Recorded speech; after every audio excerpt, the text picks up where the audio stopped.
Welcome to the Ravenswood City School District regular board meeting of March 23rd, 2023.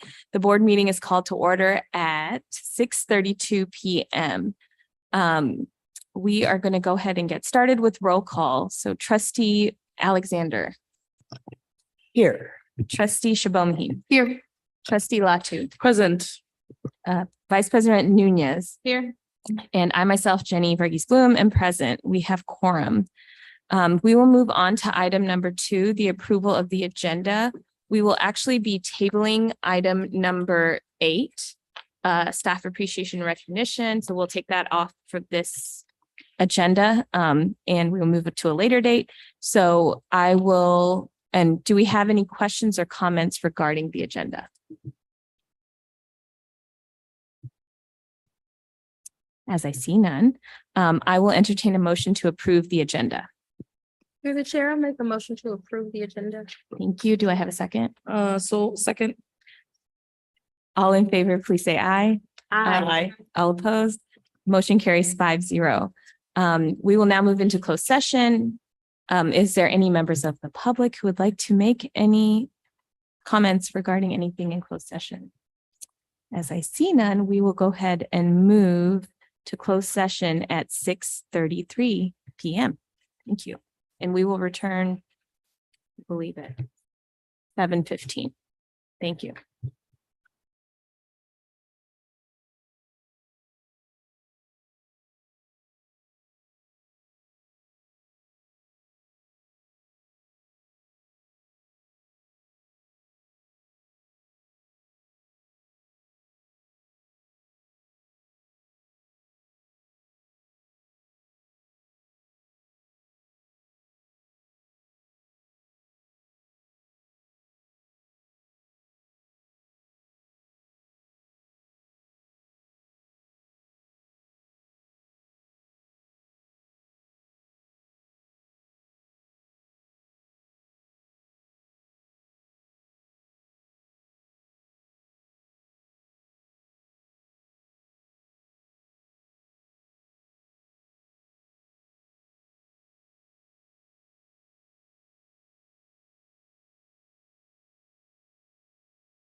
Le voy a poner-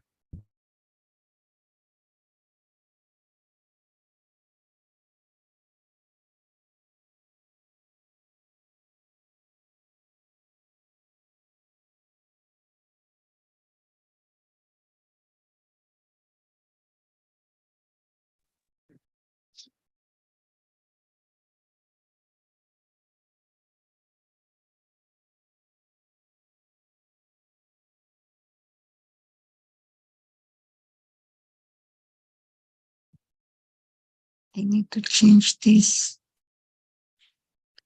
Ay, Ya que ¿sabes qué? dice que no. Sí, Mm. pero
welcome back to the Ravenswood City School District Board meeting. We will return back to open session at 7:45. The report of the action taken in closed session for item 3A, there was discussion, no action was taken. For item 3B, there was discussion, no action was taken. And for item 3C, there was also discussion and no action was taken. We will move on to item number 6, which is from the floor. If we have any members of the public who want to address anything that is not agendized, this is the time to do so. So as I see none, I will go ahead and move on to the consent agenda. So I will entertain a motion to approve the consent agenda. I move to approve the consent agenda. And do I have a second? Second. All in favor, please say aye. Aye. All opposed?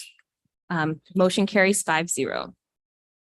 Right, we will move on to now item number 8 was actually tabled, so we're going to move on to item number 9, which is the presentation by the county attorney regarding the California Voting Rights Act and by trustee election. So we received a demand letter and our board has been tasked to consider if it is appropriate to move on to a by trustee area. And so today we will have our counsel, Gina Baltramo, share with us regarding this.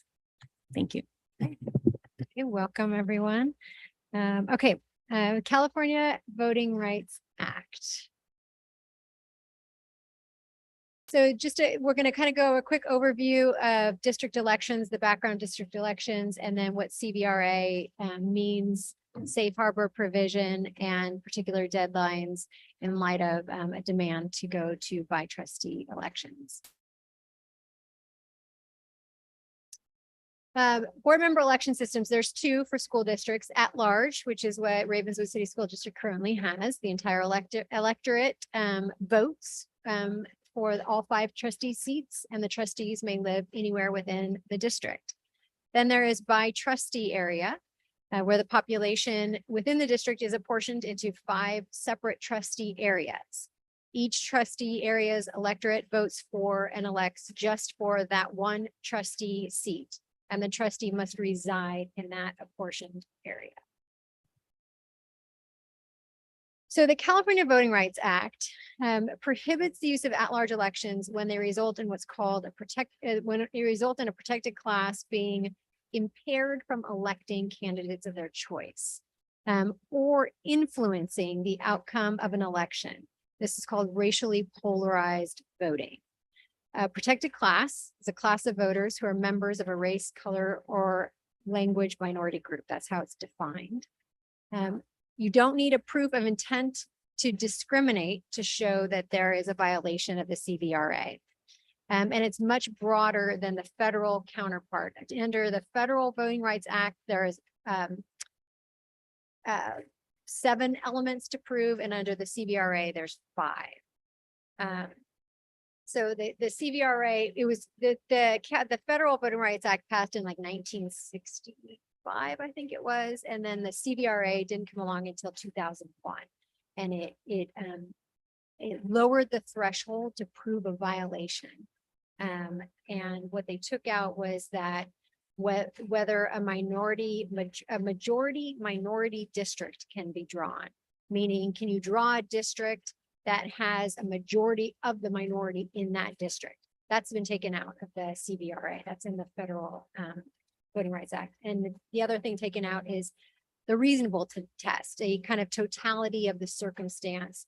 That's where you kind of look at more of the anecdotal evidence. You look at things beyond statistics. They took that out. So the CVRA is really just analysis of the statistics. All right, how a violation is shown.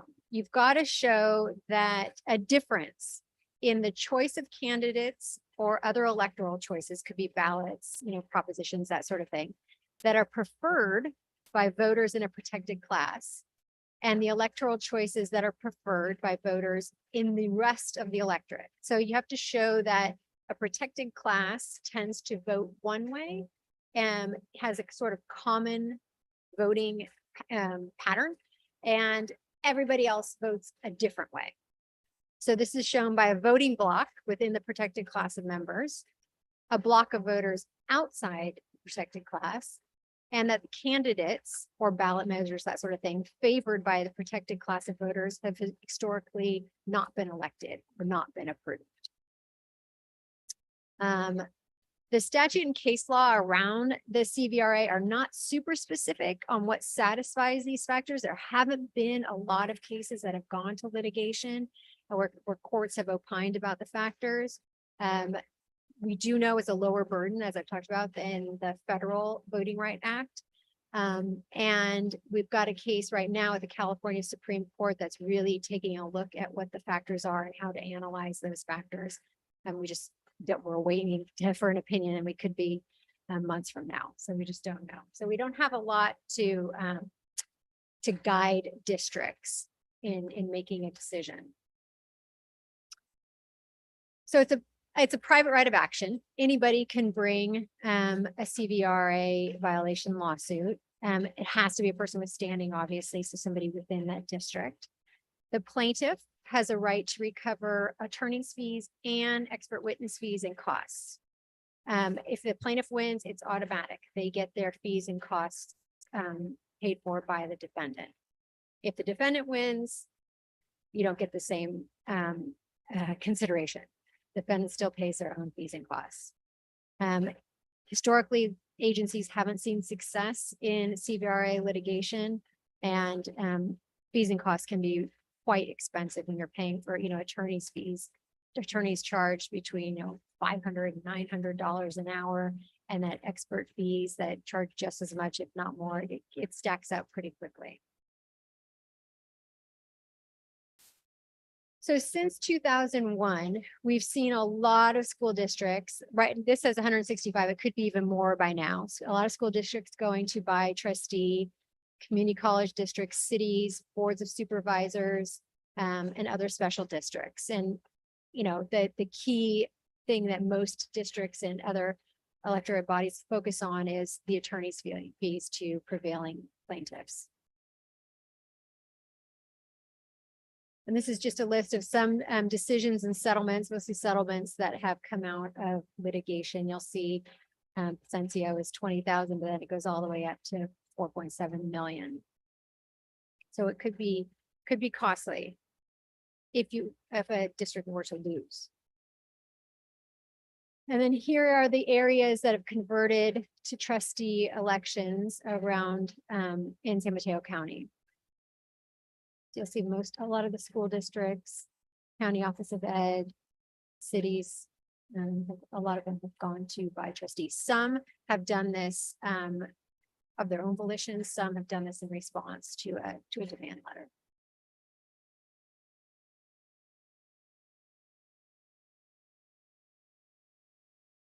So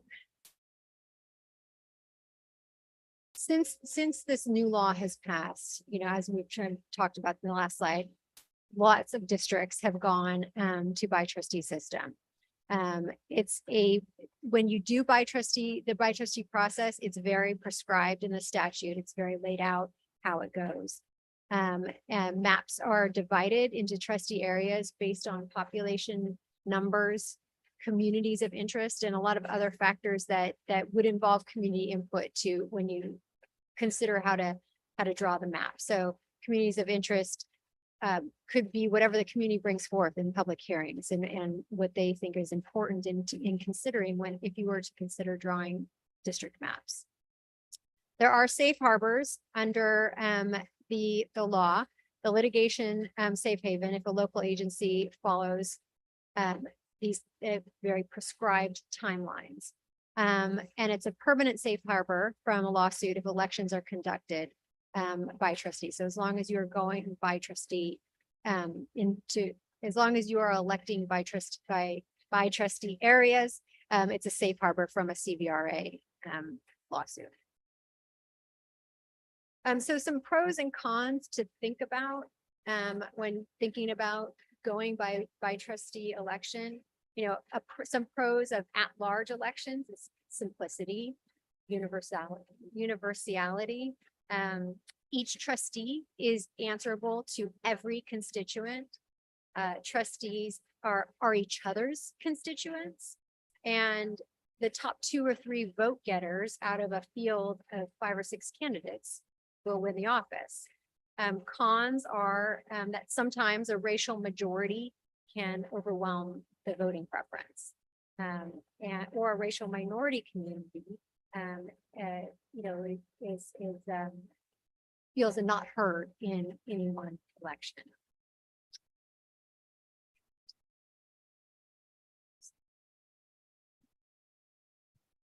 So going by trustee, some pros of going to a by trustee election. Candidates are elected by a smaller group of voters. Candidates can run campaigns at a less costly rate because you're only campaigning in a much smaller area. And constituents can lobby their own trustee with a lot more effectiveness sometimes. And they feel more connected to that trustee because that trustee is in their area. Cons of going to by trustee election. Each voter has a chance to vote for only one trustee. They're only voting for one seat. Each voter only gets a chance to vote once every 4 years instead of every time there's a school board election. Trustees are no longer answerable to the district at large. They're only answerable to their constituents, which sometimes leads to competing interests among trustees. And elections are potentially less competitive. If it's only one, it's a seat in each district, in each trustee area, and that area finds it difficult to find one person to run, they're probably not going to find a second, and so it's just much less competitive.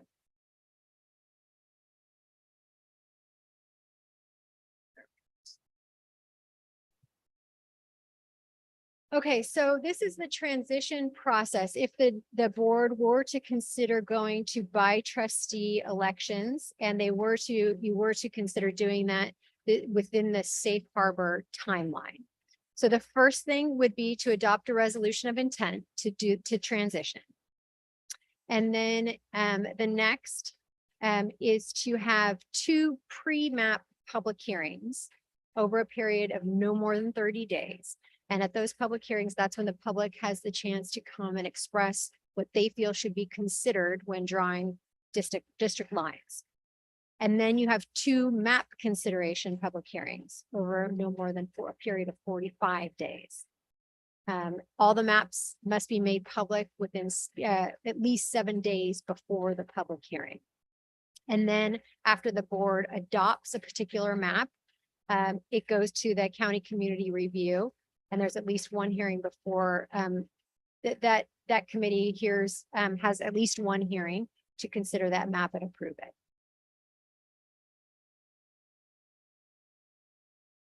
There's school district. So some factors to think about when thinking about drawing district lines is, like I've been talking about, maintaining these communities of interest. So maybe there are distinct neighborhoods or communities that benefit from being maintained in a single district because of shared interests, views, or characteristics. Maybe there's some that would benefit from being divided. You consider compactness, contiguous, what's next to what, an equal population, up to a certain standard deviation. I think it's like a 5% deviation between populations within each trustee area. What's plans for future growth? If we know certain areas are growing, you kind of take that into account when drawing these district lines. And then respect for voters' wishes and continuity in office. Visible boundaries, maybe it's a freeway, maybe it's the water, you kind of take that in consideration as well. And then the local considerations, school district boundaries, school boundaries, locations of school sites, attendance, that sort of thing. These are all different factors that a board would think about. A board would work with the demographer in drawing up maps, and a board and the public would bring forth as what's important in this community when thinking about drawing district lines. And so here is sort of a summary of the process. Now we talked about the safe harbor. So if you were to do all of this within a 90-day period, you're in a safe harbor period, and attorney's fees would be capped. Passing the resolution of intent starts the 90 days, and then you have the public hearings, you release the maps. You have the 2 hearings to review the maps, you adopt the maps, and it goes to the county committee. And that all would need to happen within 90 days. And then the first by trustee election would be in 2024.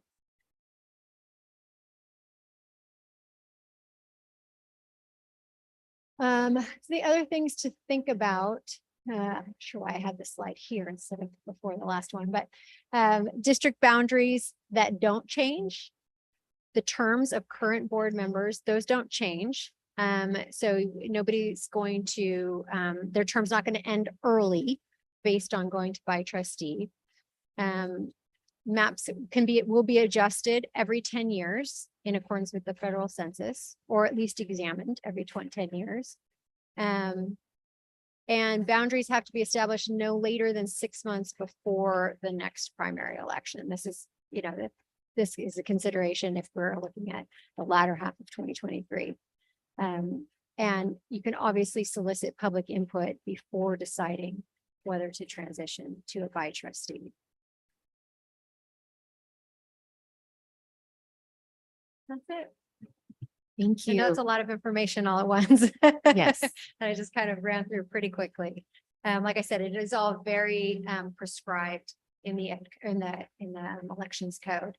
If a district or electorate body decides to go to by a trustee, it's very delineated what the steps are that have to happen. Thank you. Are there any questions or comments from the board? Through the chair, Yes. one really quick question. So if the district does this and every 10 years after the census, you look at redrawing the map, does that mean hiring a demographer again every 10 years? Because does this become an ongoing district outlay of money every 10 years to do this?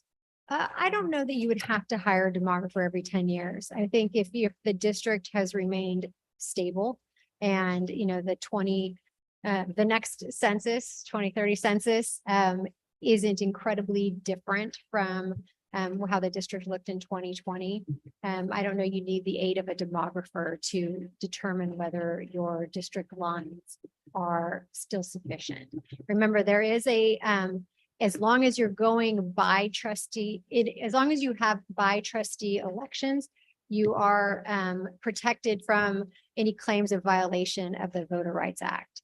So as long as you're by trustee, no one can bring a lawsuit and say, well, your 5 areas aren't quite, equal anymore. And so I'm going to sue you under the CVRA. You have a safe haven.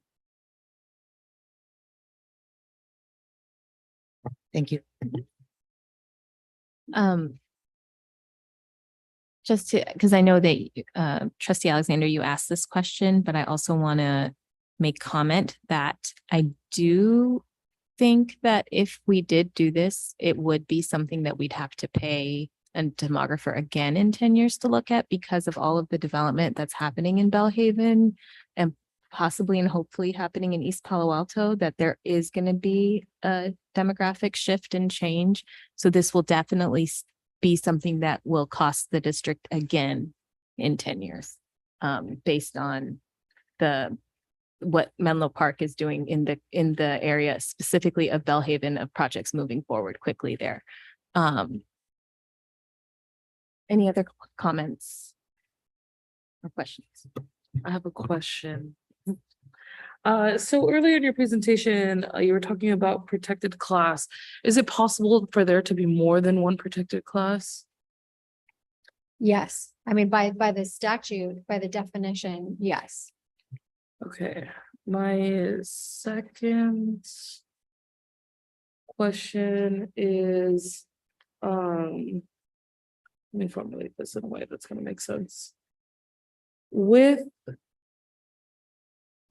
these shifts, say our next election's in 2 years, and in your last slide, you were saying that it would have to be implemented 6 months prior.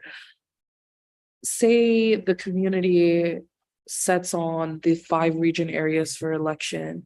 with these two trustees that are going to be up for that election, would that time be when we would do the timeline for specific sections? Because what I'm thinking is multiple, like a number of our trustees live in quote unquote area 5.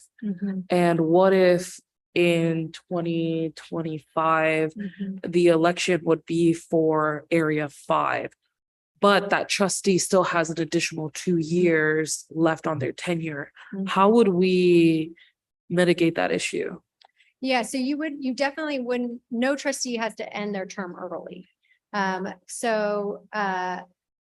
think you could, I'm not sure I've got the hypothetical. So if everybody's, or the majority are in the same area. Like 3 of us live in, I think I can, run. So like trustee Bloom will run again, hopefully in 2 years. She lives in the same demographic area I do. So if we end up in the same district, mine isn't over until 4 years from now, but she's already run for our district. So then 4 years from now, I just can't run because There's someone that already someone represents. in the, Right. that'll be the district. That's right. and the community would decide what district areas would be for what? That would be part Election of the or, process. Yeah, that would be part of the process and the discussion when looking at the maps. You're also looking at where the current trustees reside and their current terms. And you might draw lines a little bit dependent on that, but you can also just decide. Yeah, I guess we'd have to kind of be, so very fact specific, but districts tend to get a little creative with terms. Maybe extend a term for a year or have, yeah, I guess that's the only thing I've seen. But it's just a process of like figuring out first, what are the areas we're kind of looking at? Where do the trustees reside and what can we sort of toy with a little bit to make sure nobody's term ends early and maybe somebody's term is just extended. the chair, am I allowed to give comment now? Or should I? Why don't we get some comments from the public first and Yeah. then we will do our comments after. I think that's better. So are there any comments from in person or on Zoom? If you would like to speak, there's one person Sorry, logged okay. into the Zoom. And I typed and asked if they want to speak to raise their hand, and no hand is raised. Okay. So now I will take comments and sorry, I did not say this before. This board meeting specifically has Zoom comment because we have the next item that has to by law have a Zoom comment portion. So this is the one special meeting that has this possibility. Okay, so we're going to move on, not move on. We're going to move on to trustee comments now regarding this.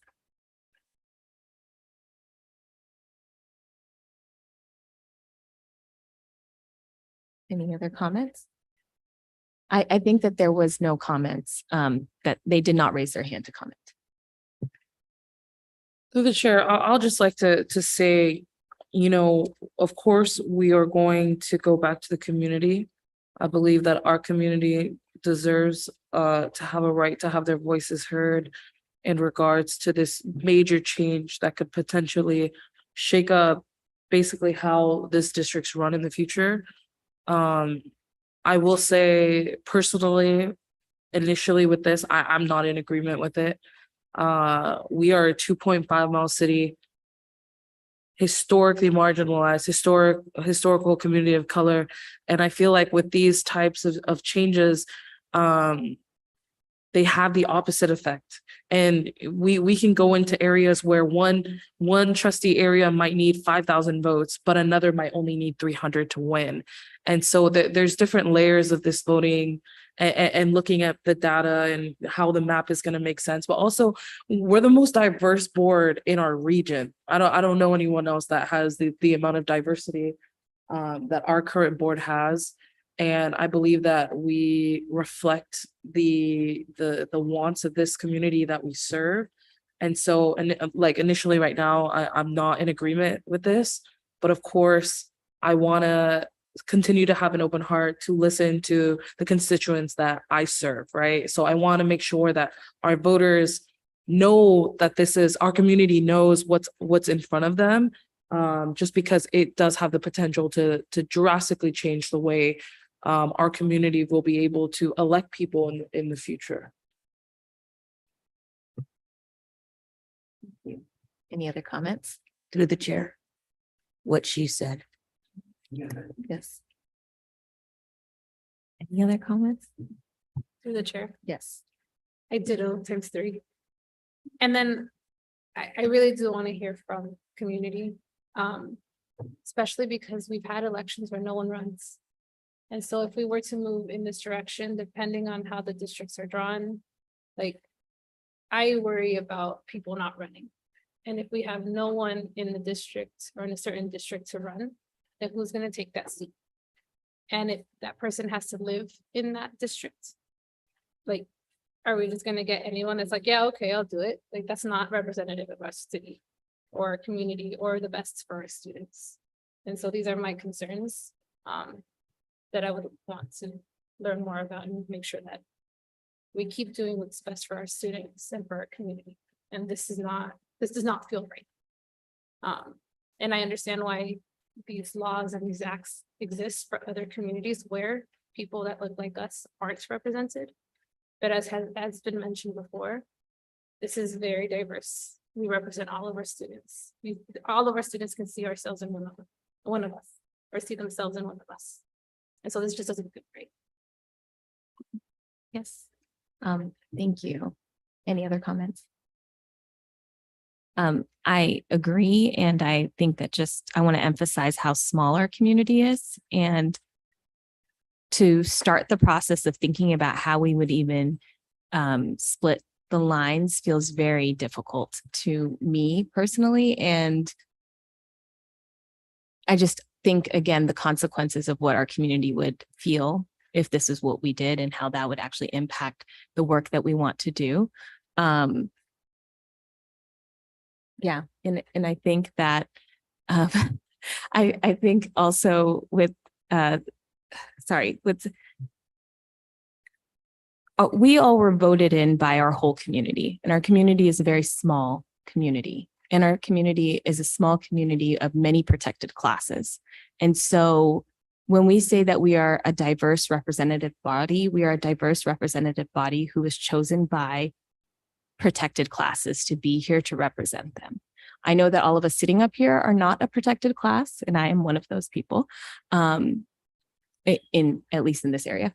And so I will say that I know that I represent my neighbors and all of my neighbors, from Bellhaven down to the Gardens, to the Village, to the Woodland Apartments. Like, I know that I represent my community, and I do that faithfully every single minute that I serve in this seat. And I know that is true for every single member that is sitting up here at this dais for it with me.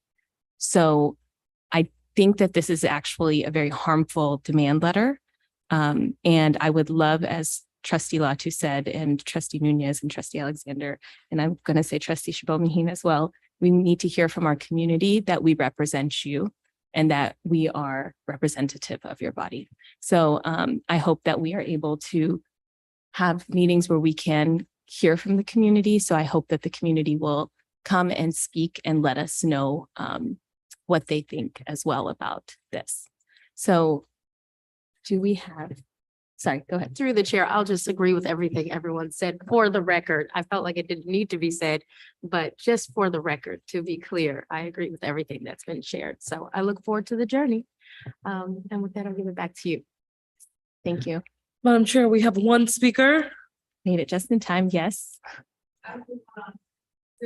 Figure out how to work it. I probably shouldn't have been on anyway because I was driving. Oh, did I say that out loud? Oh, goodness. Hi, my name is Rhonda White. I'm president of Ravenswood City School, City School District. Sorry, I've had a long day. And I just want to say, I only caught the tail end of this, but all I heard was rezoning and maybe not having board members to vote. And so I'm not sure where it came from or what happened, but I think this is one of the most diverse boards ever, probably across the nation. And the fact that someone would question the board's integrity because they feel like too many members live in one spot, or they feel the need to divide a community that you can walk north and south, east and west in one day, just seems preposterous. So I'm concerned as the union leader here and my members behind me, as well as a community member here, as well as a parent, and as well as a lifelong member of East Palo Alto, California. So I'm very concerned that we're even discussing trying to divide up Ravenswood. That's about that big, to then begin to say we've got to have unit members or board members from those different sections. So I'm not sure where it came from or how it got started. I can get caught up later and all that, but I just wanted my voice to be heard. And I also welcome this challenge, this journey, and people coming forward and stop doing anonymous letters and hiding behind acronyms and words. We all got the truth here. And so we're supporting the kids and we're helping the kids. So let's do it openly. Let's do it honestly. Let's be transparent. So I'm all done. Thank you. Thank you. Okay, with that, I see no other comments. So I will move on to the next item, which is item number 10, the consideration to, oh yes, thank you. Thank you very much. The consideration to approve home to school transportation plan. And I will also just say again, public comment is accessible by Zoom for this item. So if you did want to comment, please raise your hand. Good evening, trustees. The state recently passed a bill, AB 181, I believe, that will add funding for districts like ours who already are providing transportation to all students. As part of the compliance with that additional funding, we are required to draft a plan that just recognizes what transportation we're offering. For our district, all students who are eligible for transportation continue to be eligible. There's no changes to existing policy or anything else in this plan. The one difference would just be some amount more of funding from the state. Thank you. Any questions or comments? Well, we'll go to public comment first. Are there any questions or comments from the public at this time? So if you did want to comment, please raise your hand. No hands are raised. Okay, thank you. Any questions or comments from the board? Nope. So this is an action item, so I will entertain a motion to approve item number 10.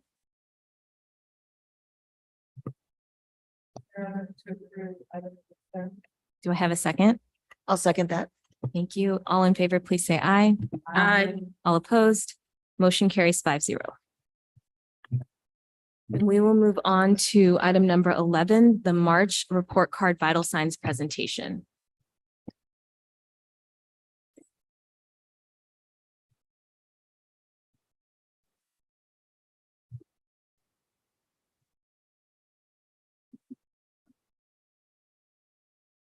Trustees, we are pleased to be able to bring to you an update to our district report card and vital signs.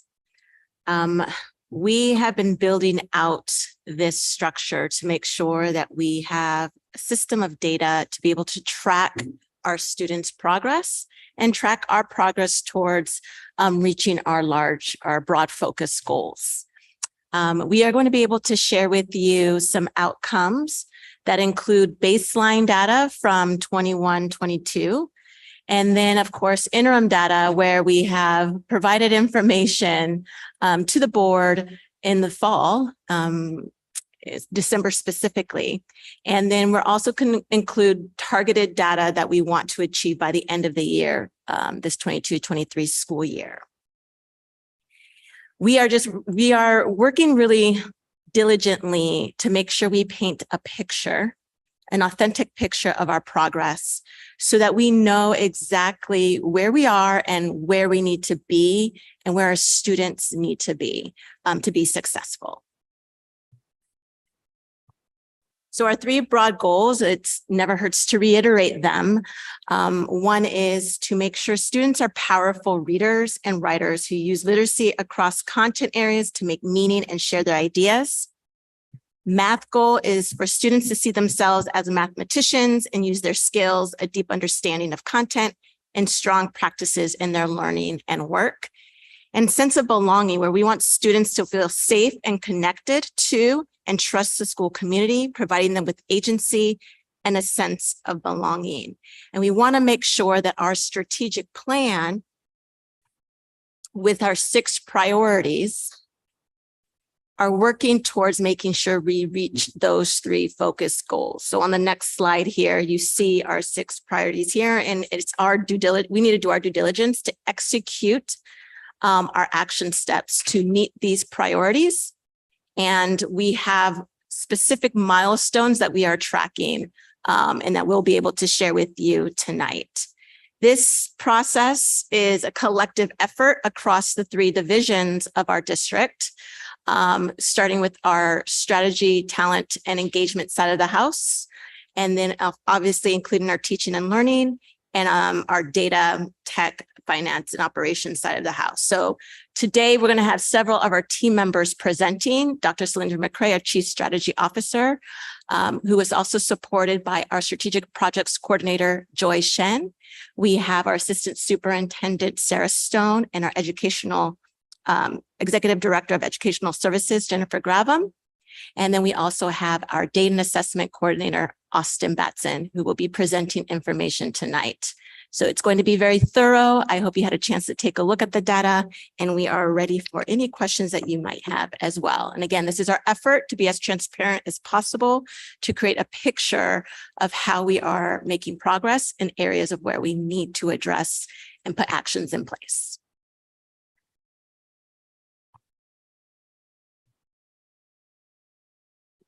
Good evening, President Bloom, trustees, and Superintendent Sudaria.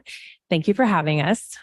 We are excited to talk about where we are with our vital signs at this point in the school year. And as we talked about at the beginning of the school year and in our last presentation, we're really looking at 3 levels of data when we talk about our vital signs. We're looking at our satellite level data, which we most of the time collect annually.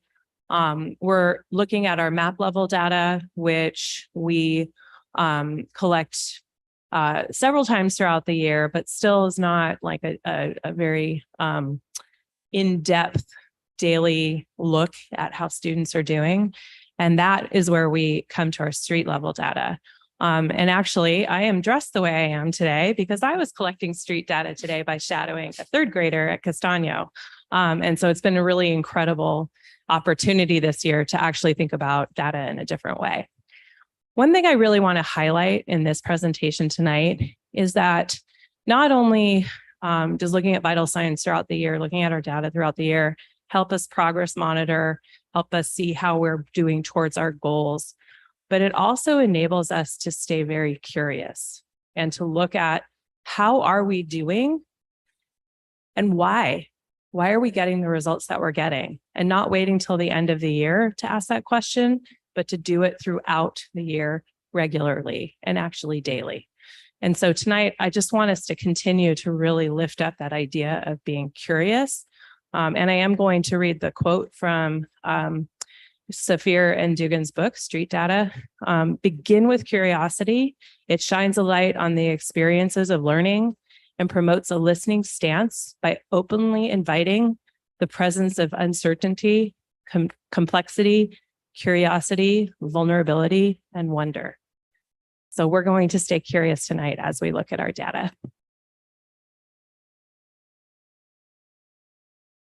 All right, so good evening. I'm very excited to be here because when we presented last time in December, we were just presenting on a lot of our baseline data, and a lot of these things that we were talking about were just a concept. And so now we're able to come back and actually talk about what our first set of data gathering has rendered. And so this is what the presentation will be tonight, really going over what that first iteration of, or the second iteration of the data collection process has been.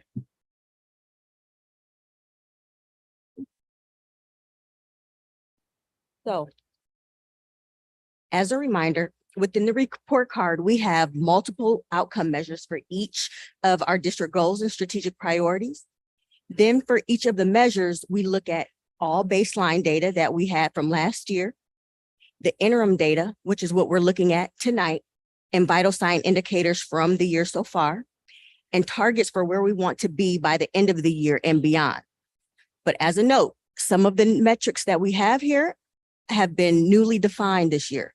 So some items do not have baseline data, but we will be waiting to set targets after gathering more information. And a few of our metrics are also only tracked on an annual basis. So we won't have interim data for some of those items as well. The first set of metrics that we will look at are those that support the 3 focus goals for the year: academic achievement and literacy in math, and student sense of belonging. Now I will pass it over to Austin.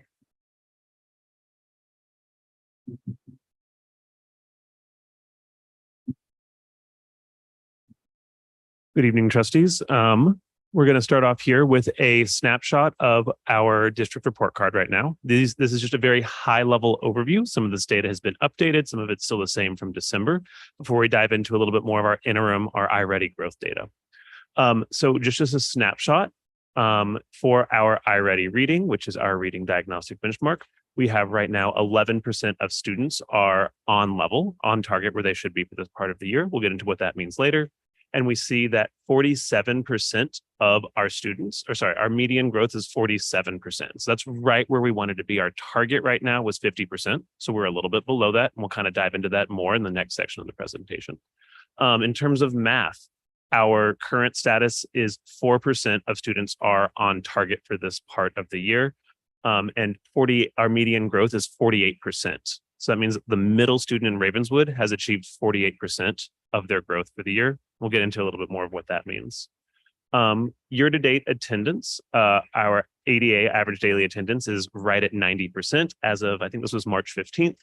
And that is an increase of 5.8% from last year's attendance rate. So our attendance has gone down some slightly from where we were in December, but we're still above where we were last year. Our CASP metrics, ELA and math, have not changed since December, so those are still the same. We don't have a good basis to grow from right now. And compared to our chronic absentee rate in November of this past year, we've increased 6 percentage points. So in December, we had 36% of our students who were chronically absent. Now we have 42% of our students who are chronically absent.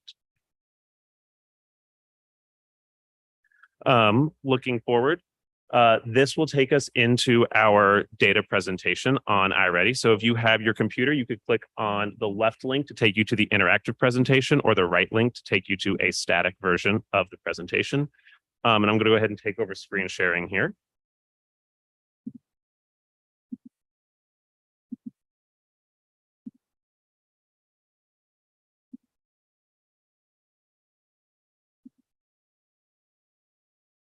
Alrighty. Okay, so we're going to start off a little bit by just talking about how iReady measures growth and how they do their diagnostics, and we'll build it up through a couple of student examples before looking at our student data across the district. So first, I figured it's best to start off with just how our students see it at a student level. We're going to use 2 fictional students, Leslie and Louise, who are in 6th and 7th grade. And in the fall, Leslie and Louise both took diagnostics in English. They took an English reading diagnostic and they took a math diagnostic. This information is all just looking at their math diagnostic information, but they'd have similar ones for reading as well. Leslie, our 7th grader, she was placed into a 5th grade math level. So she has math skills equivalent to that of a standard 5th grader.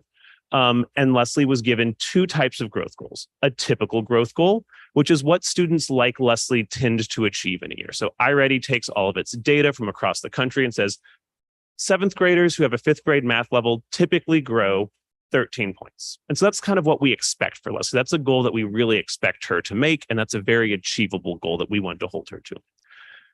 iReady also produces this goal called the stretch goal. And that is a goal that is an ambitious but achievable goal for students. It's the goal that we really want our students to be reaching in order to help catch them up, in order to help close that achievement gap. And Leslie's stretch goal is 25 points right there. This graph shows her diagnostic one. So this blue bar is where she is right now. This solid black line is her typical growth goal. And the stretch goal is the dotted line right there. This green area is grade level. So that's 7th grade level. So even if Leslie achieves her really ambitious stretch goal, she still won't quite be at grade level yet, but she'll have caught up some. She'll be making that progress to get closer and closer. So while we don't want to set the goal that all students are going to achieve that stretch goal, that's what we want. That's not necessarily a goal that it's not always going to happen for all of our students. For Luis, similar goals, similar process. Luis is a 6th grader and he was placed into a kindergarten math level. So he's significantly below grade level here, but he still gets those same 2 types of growth. He gets a typical growth worth 15 points and a stretch growth of 35 points. So his are a little bit different. And we can see that we don't even see grade level here for Luis right now because he's several grade levels below where he should be. In the winter, in January for the middle school, students took a second diagnostic. It's the same math test and it's measuring how much they've grown from that initial fall diagnostic. Looking at Leslie grew a lot. Her placement increased from 5th grade to 6th grade. So in half a year, the student grew a whole grade level's worth of math. She actually grew 21 points, which blew her typical growth out of the water. She achieved 162% of her typical growth. And just as a reminder, we're kind of, our goal for the district is 50% of typical growth. So she did a really, really good job. She has also achieved already 84% of her stretch growth. So if she keeps growing like this for the second half of the year, Leslie will be making significant progress to catch up. Looking at Luis, we can see that Luis also grew. Luis grew by 13 points. This is 13 out of his 15 typical growth goal points. That's 87% of his typical growth. That's really, really good. He's beating our typical growth goal of 87%. And if that matches to the end of the year, he might not necessarily make his stretch growth goal, but he'll be surpassing that typical growth goal and getting closer to closing that gap, that grade level gap right there. And I-READY is very clear, depending on where a student's placed, it might take several years of stretch growth to help a student catch back up. And so this is just kind of how we're looking at it from the student level, because I think that's really what I want to build up to. And that's what we want to make sure our teachers and our parents understand and our site leaders when they're looking at this data. So shifting from a teacher or a student level view to a teacher view. Now we're kind of looking at this for a whole class. We have a class of, I think this was 22 students here, maybe 21 students here. And these numbers here are all different amounts that our students have grown. We have some students up here who grew 188% of their typical growth. So they're really, really doing well.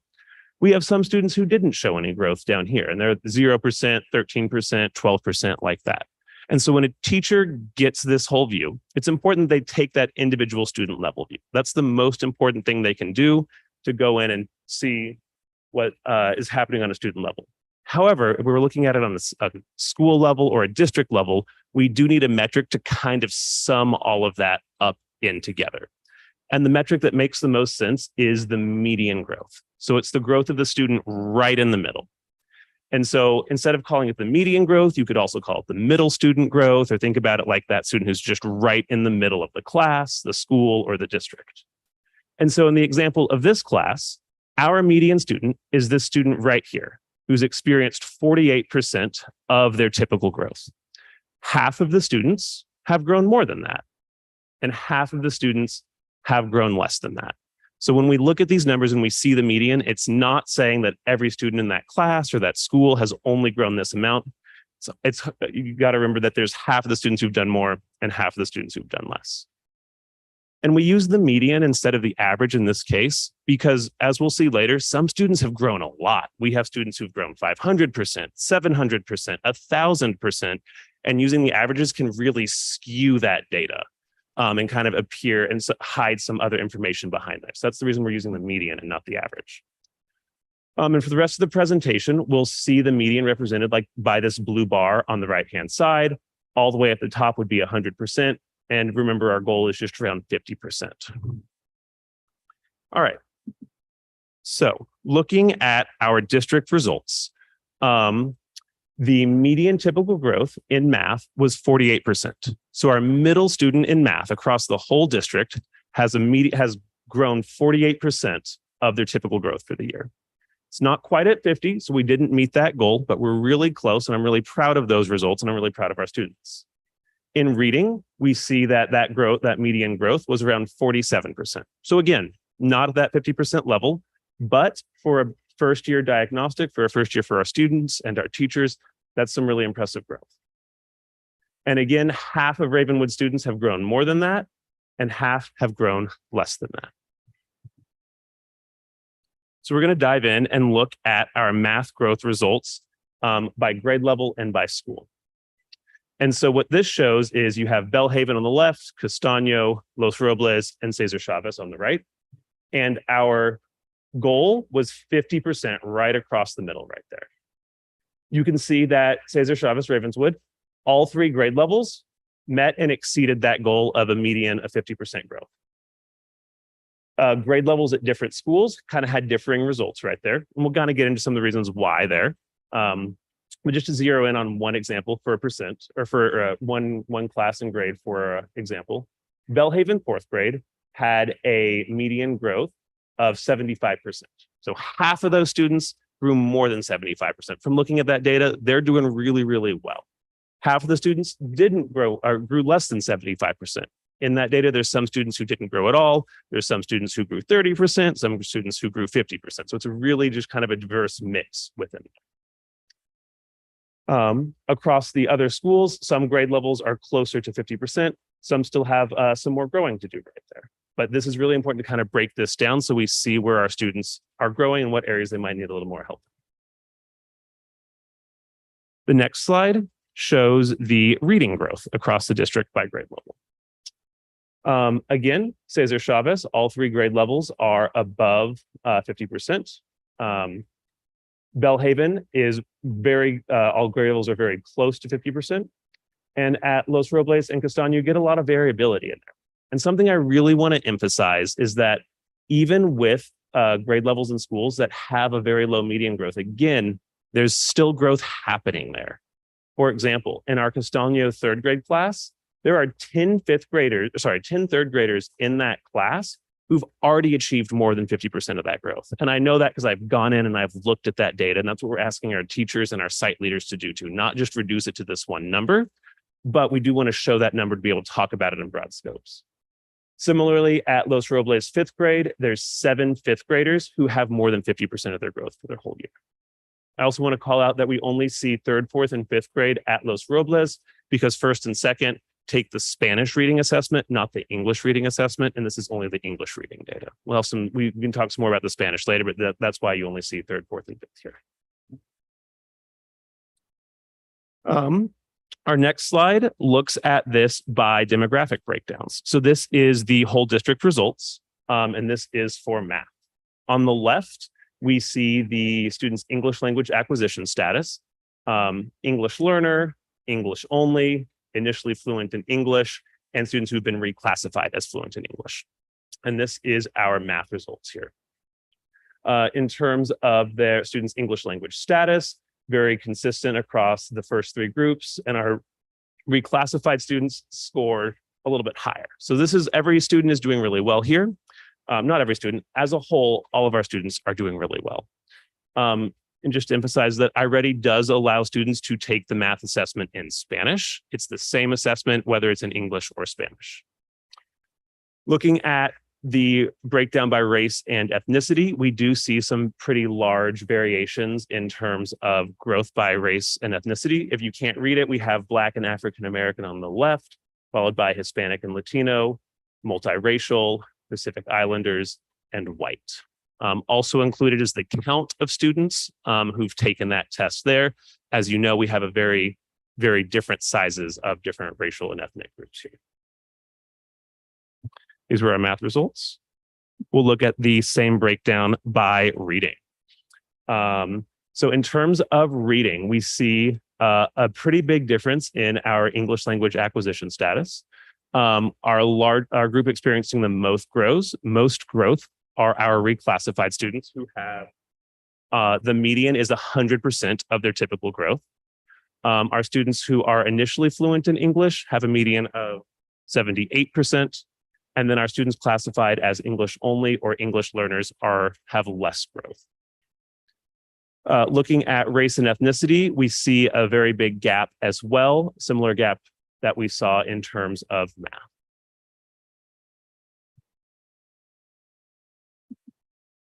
This next slide here really tries to break apart that big one number and show the full range of growth that our students have. So this is showing math results for the whole district.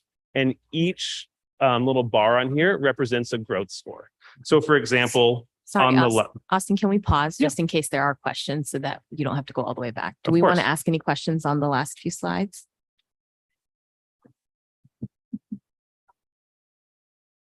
Okay. Okay. Be- Can you turn on your mic? Sorry. Calculated, sorry, through the chair. I haven't calculated, the number of students fluctuates between different slide numbers. Is that just the people who we were able to get snapshots? yes. So overall, not every student took the assessment. Our goal is for every student to take the assessment. We didn't get it this time. Our growth results specifically look only at first grade to eighth grade. So kindergartners aren't included in this. And there are different completion rates between our math and our reading. So our math completion rate was 84% and our reading completion rate was 91%. Can we go to the math slide really quick? Mhm. How many current students do we have enrolled in Ravenswood right now? Overall, it's probably. Mhm. Sorry, the one with the green graphs. Mhm. So we have over 1,500 students. This, I just quickly calculated, this assessment only shows 1,064. How many kindergartners do we have that aren't part of this?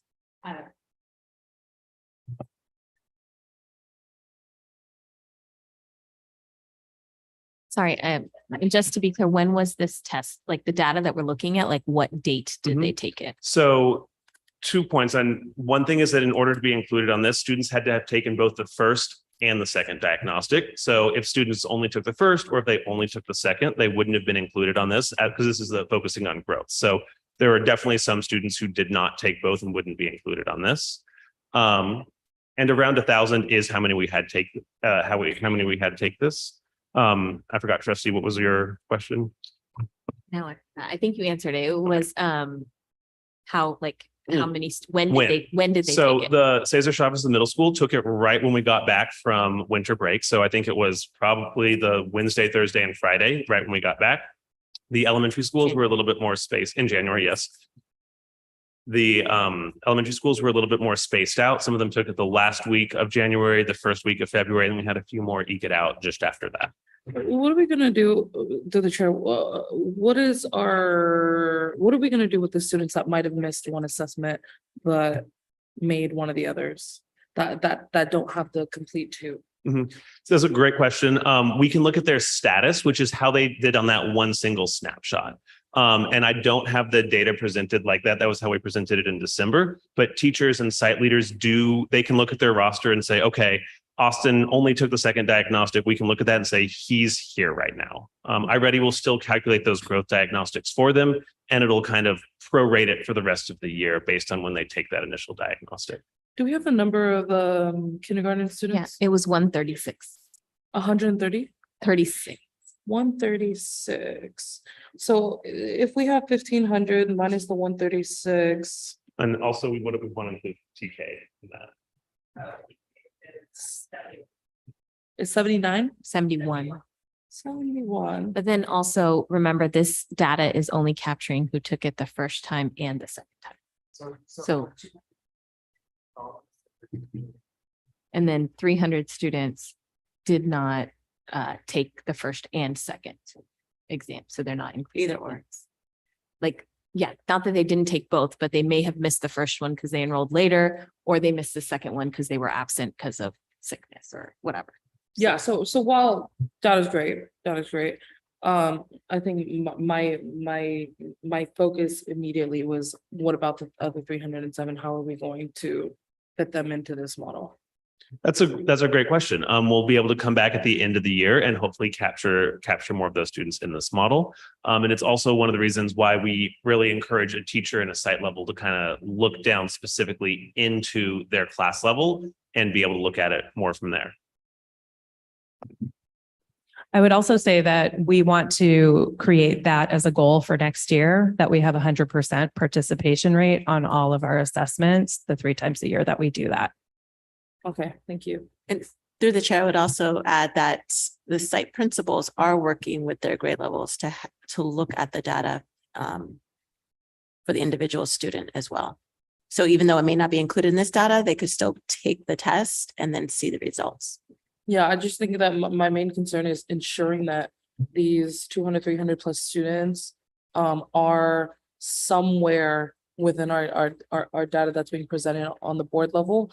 Because of that, I'm like, I understand that they might have missed 1 or 2 of the tests, but if I'm seeing that there's more than 100 students, more than 50 students, I think that's alarming for me. So that's why I wanted to clarify. But yes, thank you. We should encourage to have at least 90% somewhere presented anywhere. Thank you. Thank you. And No, I think you can keep going. I Great. think you're at the range of. so this is an attempt to kind of break down that big median number and kind of show the full range of growth that our students have achieved so far this year. And so what this shows is students who have achieved very little growth would be on the left over here. And then as you go further out to the right, this is an increasing amount of growth. So we have one student all the way out here on the right who had 1,060% of their typical growth. So that student grew a lot. We have 2 students who grew 780%. We have, just kind of throwing some examples out here, 1 student who grew 470%. And then this gray line right here represents 1 year's worth of growth. So anybody to the right of this line has already achieved more than 1 year's worth of typical growth. Our goal, mid-year goal of 50% is somewhere in here. I didn't highlight that because I wanted to really emphasize that 1 year mark. And so this is breaking it apart in terms of students who we did see have growth. One concerning part and one part that we have for our growth is looking at students who did not show any growth from the first to the second diagnostic. And that's this tall bar here on the left. 36% of our Ravenswood students did not show any growth between the first and the second diagnostic. And in talking to our site leaders and in talking to our principals and talking to our teachers and in talking to the iReady staff, we think that a majority of this is due to how the assessments were administered. It was due to teachers learning how to take the assessment or how to administer the assessment, the diagnostic for the first time. It was due to students not being familiar with it. It was due sometimes to teachers not having the full buy-in. And since then, since our first diagnostic and since our second diagnostic, we've had several professional development events that I've heard have gone really well. I was at the one at the middle school. There was a lot of teacher buy-in. There are a lot of really engaged teachers there looking to see the potential in this. And I've heard that from other sites as well. So this 36% is not a number that we're ignoring, and it's not a number that we can ignore. This is, we believe, partially the result of it being a first-year diagnostic and not having everyone be exactly on the same page, how to administer it, give it kind of the proper prep for our students. One of the things we heard a lot from the iReady staff was talking about how teachers should prepare their students for it. It's going to be a difficult test. It's not a test that the students should expect to get every question right on. Students should only expect to get 50% of the questions right, because it's an adaptive test. It's designed to challenge the students and push them to questions above their level to some degree. Through the chair, you noticed that there was teacher buy-in. You said a comment about teacher buy-in. What are some major trends or comments that you've been hearing from the teachers regarding the process or things that they might need additional support with? One of the things we heard initially was that the diagnostics just take a long time. It would take a couple days to administer. And there's some technical issues getting on, not knowing how to log on, just not having access, just kind of those bugs to work out in the first time. But the one we heard more repeatedly was it was taking a really long time to administer. And in talking to those teachers and in talking to the iReady staff, we kind of came to the conclusion that this might have been the kind of expectation settings in terms of if you have students who are, not used to having an adaptive test like this or who haven't taken adaptive tests like that, it's okay to not know the answer to a question. You don't have to sit there and figure it out forever. And so that's something we're going to be really looking for on our third diagnostic this year. Do we still have those same complaints? Are we going to go back to those teachers and do a little specific work with them? And then how we start off the year next year with it. Sarah, can I put you on the spot in regards to the training and some feedback that principals had after the training? Oh, yeah. Yeah, I think, well, one thing I would like to say is that we rolled this out this year, so it's a new assessment system. And with that, there will be a little pushback, some kinks that you need to work out along the way. What I would say is that with the trainings that we've been able to do, and specifically with the iReady folks coming and doing trainings this year, we've heard from most teachers that they really appreciate the data that they're able to get through iReady, and that they're now seeing the value of making sure that they're doing it, and also making sure that their students are taking it seriously, because it's really giving them the information that they need to be able to do what they need to do with their classes. So I think some of the concerns kind of got ironed out just by the professional developments that they were able to have. And so we'll continue to ensure that that training is coming. And we've actually found 2 incredible trainers from iReady that we're going to continue to keep inviting back for as long as they'll come. So. Through the chair, yeah, because I want to make sure that if we see any potential issue areas as we're transitioning after the first year going into the second school year, that we address it in a way that our students and our teachers and staff feel supported, and that they're getting the necessary tools that they need to iron this out. So yeah, that's where my point was going to. Thank you. Thank you. I have a question. I'm sorry, through the chair. This is taken twice, right? The beginning, and now this is the second time? Yes, we've done it 2 times with the third one planned for the end of the This is year. the third one. Okay. I'm wondering about when you said teachers are getting feedback that they need, and I'm just wondering about if there's more feedback happening between the times that people are taking the assessment, because otherwise it feels like that's a lot of time between assessments. Like, how much time is between assessments? About a trimester's worth of time is. Okay. They just maybe 2 weeks ago had a training in between. March 3rd or March 5th, whatever the first Wednesday of March was the last PD. I think I'm wondering about when they're getting the feedback and how you're able to adjust as the learning In terms of when teachers are getting feedback on how their students are doing. Yes. That is it's immediately. Teachers can immediately log in and see this through their portal. But you're taking it I think that, every sorry, 3 months. I think I can clear up the question. So I think that the question is that the students are taking this first in the beginning of the year, and then they're taking it second in January. So between August or September and January, what kind of feedback how are the teachers using the iReady data to improve their practice in the classroom? Or are they waiting till that second time that the students take the test to be able to implement any kind of classwork or whatever? So that's the question. So iReady will give immediate feedback. So the minute you take iReady, it gives you feedback about what the student needs in terms of instruction. And so immediately they're taking that information and they're using that to plan for instruction. But just to kind of go back to the idea that this is one part of the type of data that we're collecting throughout the year. So teachers are not only relying on iReady, we're using iReady as that map level data to see we had this amount of time with students and teachers in the classroom teaching the standards. Teachers have a sense of where their kids are based on iReady. They have a sense of where kids are also based on looking at student work, reading with them, et cetera, and doing exit tickets, et cetera. And Then we're going to look at it again mid-year to see, was there any improvement based on the stuff that the teachers had done in the classroom based on what they knew?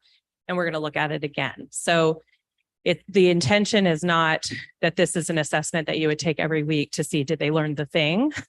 That's what teachers are creating in their own classrooms. And that's more of that street level data. Thank you for that clarification. And so that's where that's where the disconnect was for me, because I knew this is something that's happening with longer periods between, right? It's not something you're looking at every 2 weeks. And I think I'm wondering about, okay, is there something standard across grades, across teachers that people are looking at on a day-to-day or weekly or bi-weekly basis? But maybe that's not what we're discussing right now. That's what it seems like. So yes. That's a wonderful question. And there are some other tools in iReady that can be used for that, but we're not rolling those out across the district right now. I have, from my experience, helped some teachers use those tools, but it's not the district expectation right now. Thank you. And sorry for the misunderstanding.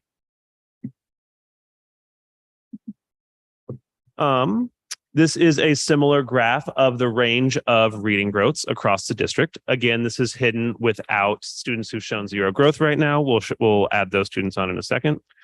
So we had one student out here who grew 820% of their typical growth in reading. And then as we get closer and closer to this 1 year mark, it's a little bit of a less growth, but still really impressive growth. Anybody to the right of this 1 year of this gray line has already grown more than 1 year's worth of growth. To show our students who did not show any growth, it's a very different picture. We saw that 43% of students in reading did not show growth. Again, we do not think that this is an accurate picture. We do not think that 43% of students did not grow. We think that this is the first year of administration of a new diagnostic for the same reasons that we talked about earlier. So again, this is our data. We're not hiding from it. We're not running from it. And we're kind of diving in. Sarah mentioned earlier curiosity, and that's what this is doing for us right now. How can we make this more accurate in the future? How can we support our teachers? How can we support our students? And to your question earlier, how can we look at it in between those tri-yearly data points? Because that's not our whole basis.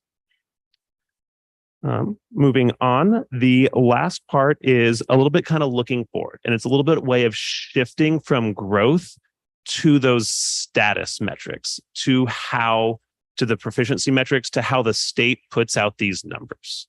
And so we are seeing really encouraging growth, and we're seeing really encouraging growth numbers. Our students are growing. We have a lot of students who are growing more than 1 year's worth of growth. And the question is, how does that look translated into our CAS projected proficiency scores? Those kind of 1 number or 2 number results that the state kind of puts out for our district. And so this slide just kind of talks about what we will expect at the end of the year. And we are growing a lot, but we don't think that all of those growth results are going to be reflected in the CAS proficiency metrics. When looking at CAS, we want to look at that distance from standard, how many points below the scaled score a student is. And that's a really, really nuanced growth metric. The state, however, really highlights the percent proficient. And we hope to see a really large growth in that distance from standard. Our students are getting a lot closer to standard, but because of how the scale score works, our students can grow and get a lot closer to standard, but not have that change in proficiency shown. So what this slide talks about right here is projected proficiency from iReady scores. iReady has an algorithm where it will take a student's score on their diagnostic and kind of correlate it to what students tend to score on a CAS. So this is not a promise. This is not like we know the student's going to do it. It's just a projected idea, just to kind of give us an idea of where we were. So each one of these bars is kind of like a data point in time. On the left, we have this whole left graph is math, and this is our fall diagnostic. So back in August, back in September, if all of our students had taken the CASP then, we would have expected around 1% of students to be proficient on the CASP. The second is our winter diagnostics, the one that our students just took. If our students had taken the CASP then, we would expect to see around 4% of our students who have been proficient. This bar here is if every student in our district achieved their typical growth goal, we would expect to see 7%. And our last bar is if every student in our every student in our district achieved their stretch growth. we would see 11% of students proficient on the math pass. And so these three, this 4, 7, 11% kind of provide the range of where we think our projected proficiency will be at the end of the year. And just for reference, last year, we had 6% of our students proficient in math, which is kind of a reference point. On the right, we have the same data, but for reading, for ELA. Fall diagnostic, we would have seen 7% of our students proficient. Winter diagnostic, 13. And then with typical growth, we'd expect to see around 16. And if every student achieved their stretch growth, we kind of have that upper boundary of 24% proficient. And for reference, last year's proficiency rate was around 12%. Those are all the main slides I have for this. I'll transition back to the other presentation, but if you have questions, this might be a good time.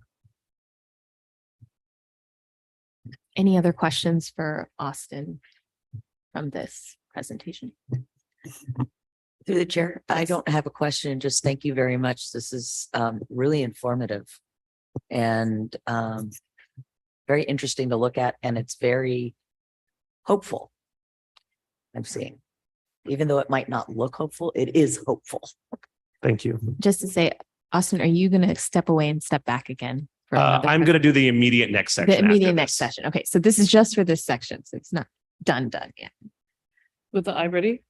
He's There's a going to the little next- bit more on iReady, but we're going to go back from the interactive visualization to the static PowerPoint presentation. So I'll anything- hold my iReady comments.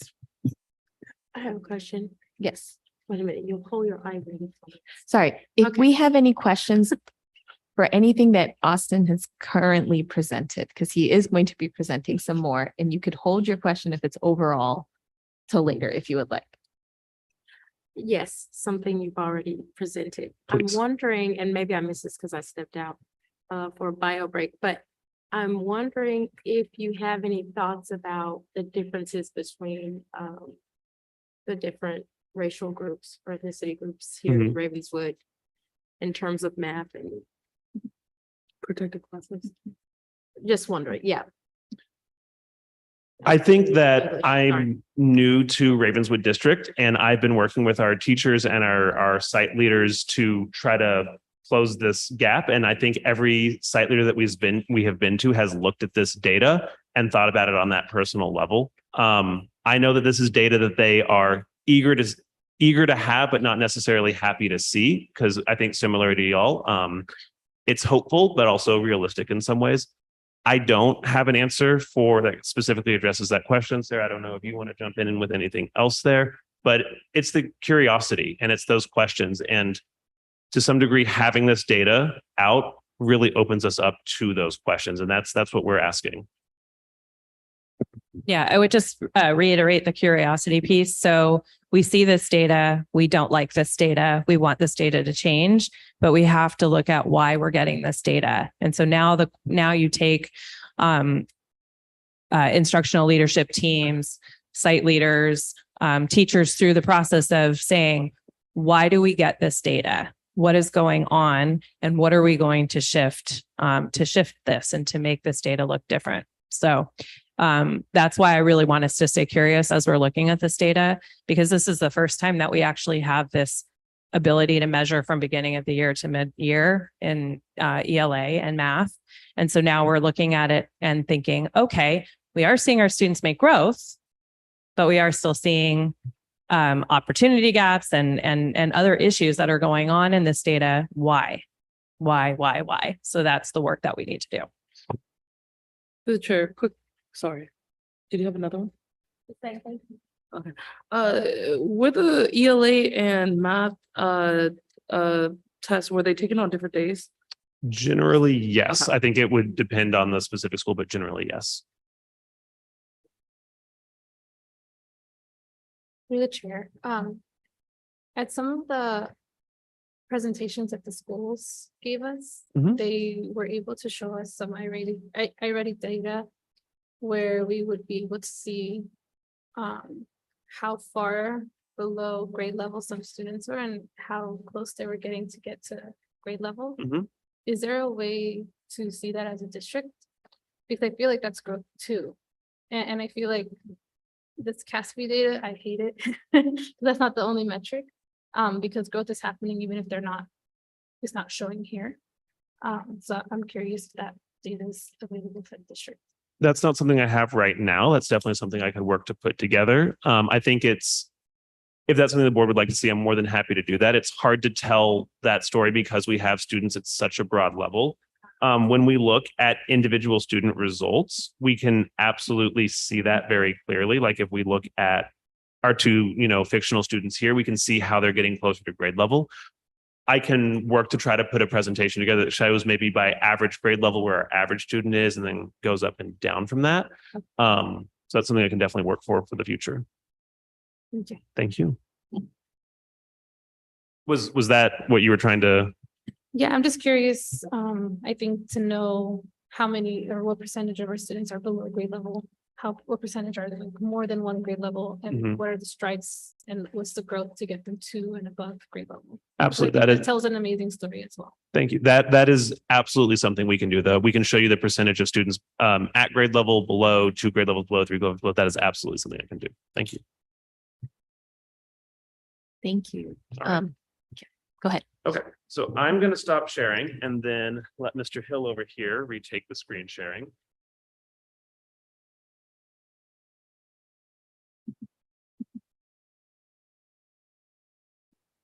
Okay, so this is jumping back into our PowerPoint presentation. And this kind of addresses a little bit of your question of how many of our students are on target right now, how many students are on grade level. So this is the slide, the format that you'll see throughout the presentation of our baseline level, our interim measures, and our end of year targets.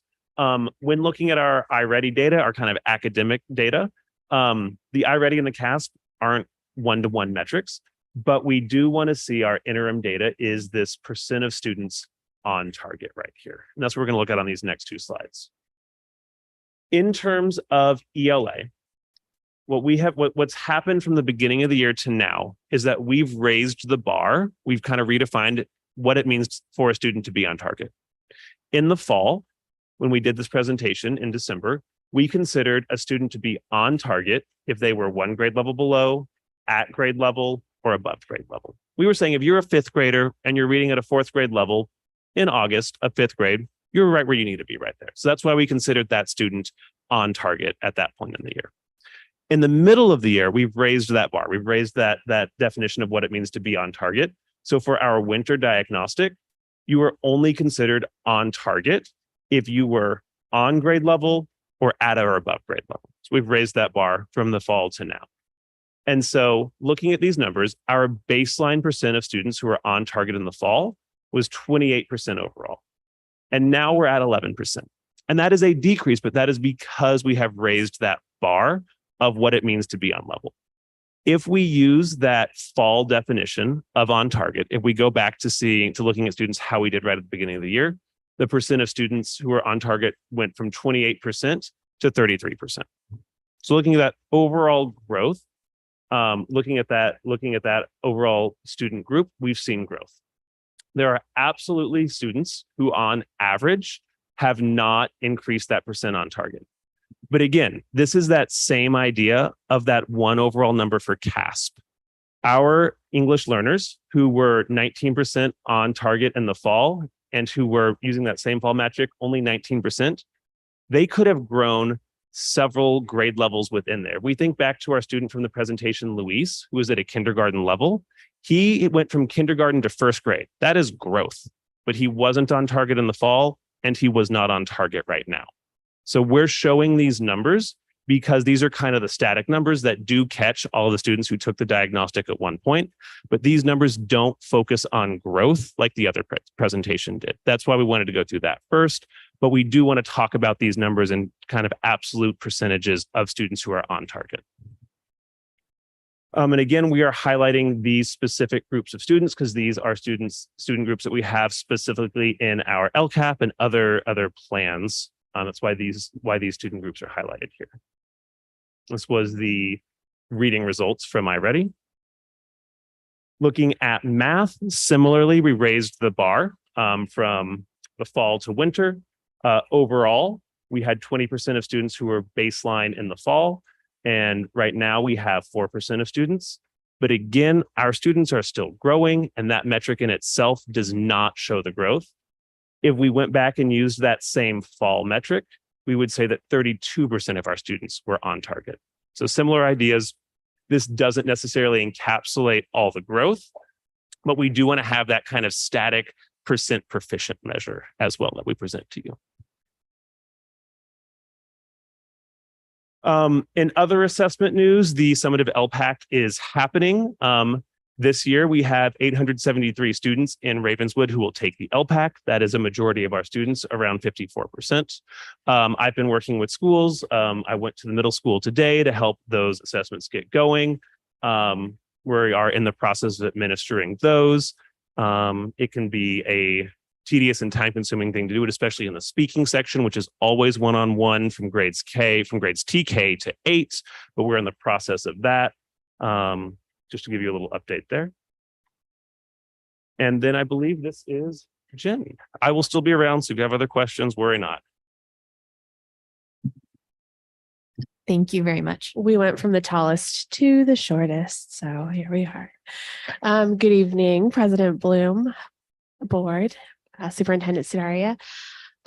We're really excited to dig into data, not only from an English language arts and math perspective, but also from a sense of belonging and community perspective as well. This is the first year we've done a district-wide student survey. Our baseline was at the beginning of the year. We have done the second anonymous survey now, and we'll do a third one at the end of the year. I'll go into more detail in future slides, but I did want to give just a quick overview of the sense of belonging data. One cautionary tale about our sense of belonging data: we gave this anonymous survey the week after the power went out. So I just, factor that. Always stay curious, always ask questions. And that's one of the questions I have about how the impact of that. And so the questions that we asked fall into 3 different buckets. One under, do you feel safe at school? Do you feel a sense of connectedness? And do you have a trusted adult on campus? In future slides, I'm going into much more detail on the specific site-by-site slides. But we did look at how students feel that they belong. Can I ask a question about that one? Sure. Or do you want me to wait? No, you can ask. Do you happen to know the numbers broken down by race and or ethnicity for that last? We don't. And here's why. And we are going to do that next year because it was anonymous. One of the things we did is we don't know which classroom it came from. All we know is what school it came from, because we found that students are more likely to report if they believe that it's anonymous. And so we wanted to have consistent data throughout the year. We have learned that it's hard to then follow up to know which classroom did or didn't give the survey. We don't know if there is concerns around certain groups, gender, ethnicity, age, all of those various questions. And there's a data point later in this survey that points to me the explicit need that needs to be added. Well, we saw one already, and we're going to see another one. Yeah, I'm just wondering if the need outweighs the anonymity issue, because if that's something, right, which I believe belonging, sense of belonging obviously impacts learning hugely. Yeah. And in order to address it, it would be important to know if there's certain groups who feel XYZ more than others or less than others, and how much. But yeah. No, I completely agree. And if the board wants us to, we can change the survey for the third go round. It just wouldn't be direct comparative data. But if that's a direction you'd like to give, I think happy to. I think it's worth trying, because I think it's such a huge issue. And I keep going back to I keep thinking about the huge differences in growth across certain groups of students. And particularly I'm going to talk about Black students, which I just see, it feels like over and over again, the lowest point. And I keep wondering why? Like, if you're having the same experience with the same teacher, what's happening? And obviously I know there are a number of sociocultural factors involved, but if this is something we have agency over, how someone feels when they're in our space, is it worth it to then say, okay, let's try the survey, at least with someone checking, am I lag or this or whatever. So Absolutely. just a thought. I don't know. Absolutely. I'll touch on it in a later slide, but I want to kind of point out one thing now. When I did my shadowing experience, I intentionally shadowed a Black student who had recently been suspended so I could see school through their eyes. And when I did my empathy interview, I did the same thing with a different student. One was a female and one was a male, because the data has been screaming at me. And so not only on a macro level, am I seeing it? I wanted to see through the eyes of that student, and I spent the day watching everything that happened throughout their personal day to not only tell the data point story, but the personal story. So I loud and clear. To the chair, just some other point on top of that. I agree. I don't like the concept of being anonymous just because I want to see what the ethnic breakdowns are, because the number's 566, which is a third of our district, correct? This survey on that last slide doesn't include TKK or second grade or first, excuse me. I just skipped over first for no apparent reason because they did a sticker chart. Because it was an online survey. So we did a sticker chart. So subtract out that. And then the other piece, to be just completely transparent, the response rates at school sites were low, and we can't tell which classrooms did or didn't complete the survey because it's anonymous, or if a classroom did it and half the students did the survey and half the students didn't. And so we've already been talking, we need the classroom teacher on that survey just so we can know who did or didn't complete it, so we can guarantee closer to 100% completion rate. Yeah, because I'm saying half then. If we're subtracting all those numbers, Yeah. then it's like one of two students, right? And so if we have those 566 and we're seeing a mock-up of that, for me, it's not a well enough story for me to believe that this is what the constituents of our district are saying, because it's such a small population. Yeah, it is telling me that I need to de-anonymize the survey. Thank you. So that's one of the things that I'd like to point out that I really appreciate about this newly instituted report card system that we're implementing, because it forces us to get accurate about what the it is, and also make sure that we are implementing a continuous improvement cycle of planning, doing, studying, and then acting, and then continuously doing that. And so now the next set of metrics that we'll talk about will support strategic priority 1 around instructional goals. And that includes how well our teaching is aligned with the standards and how effective our teacher PD is.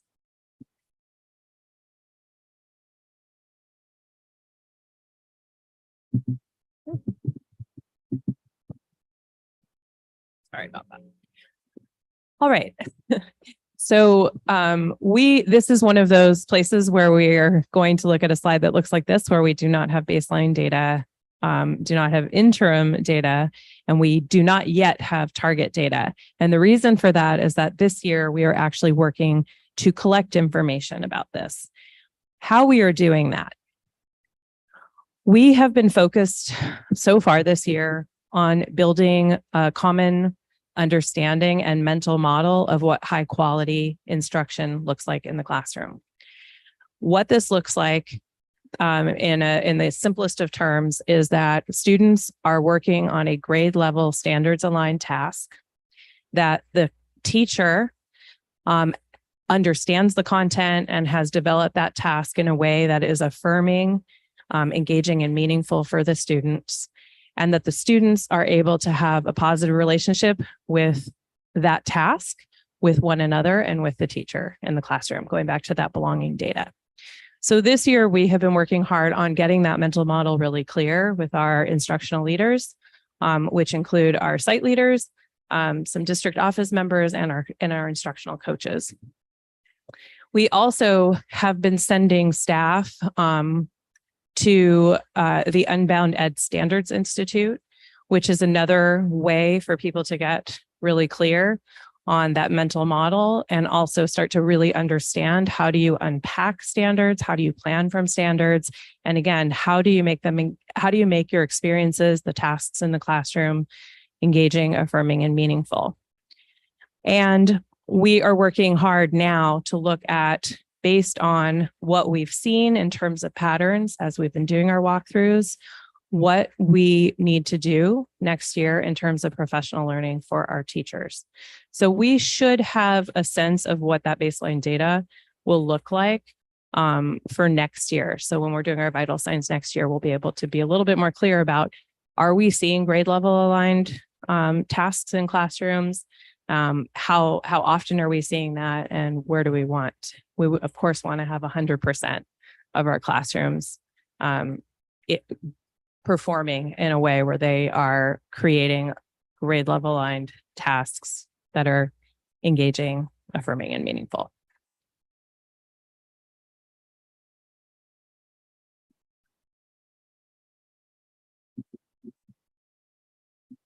Okay, so as a reminder, our metrics on staff sentiments will be collected for the first time at the end of this school year via our culture and climate survey. So we'll have some more data that Sarah was talking about at the end of the year. But the next set of metrics supports strategic priority 2 around learning environments and social emotional support. This includes a deeper dive on some of our student belonging metrics that Jen was talking about, as well as the suspension data that I think might help to paint a picture as well. So I'm going to pass it back over to Jen Gravel to talk about that.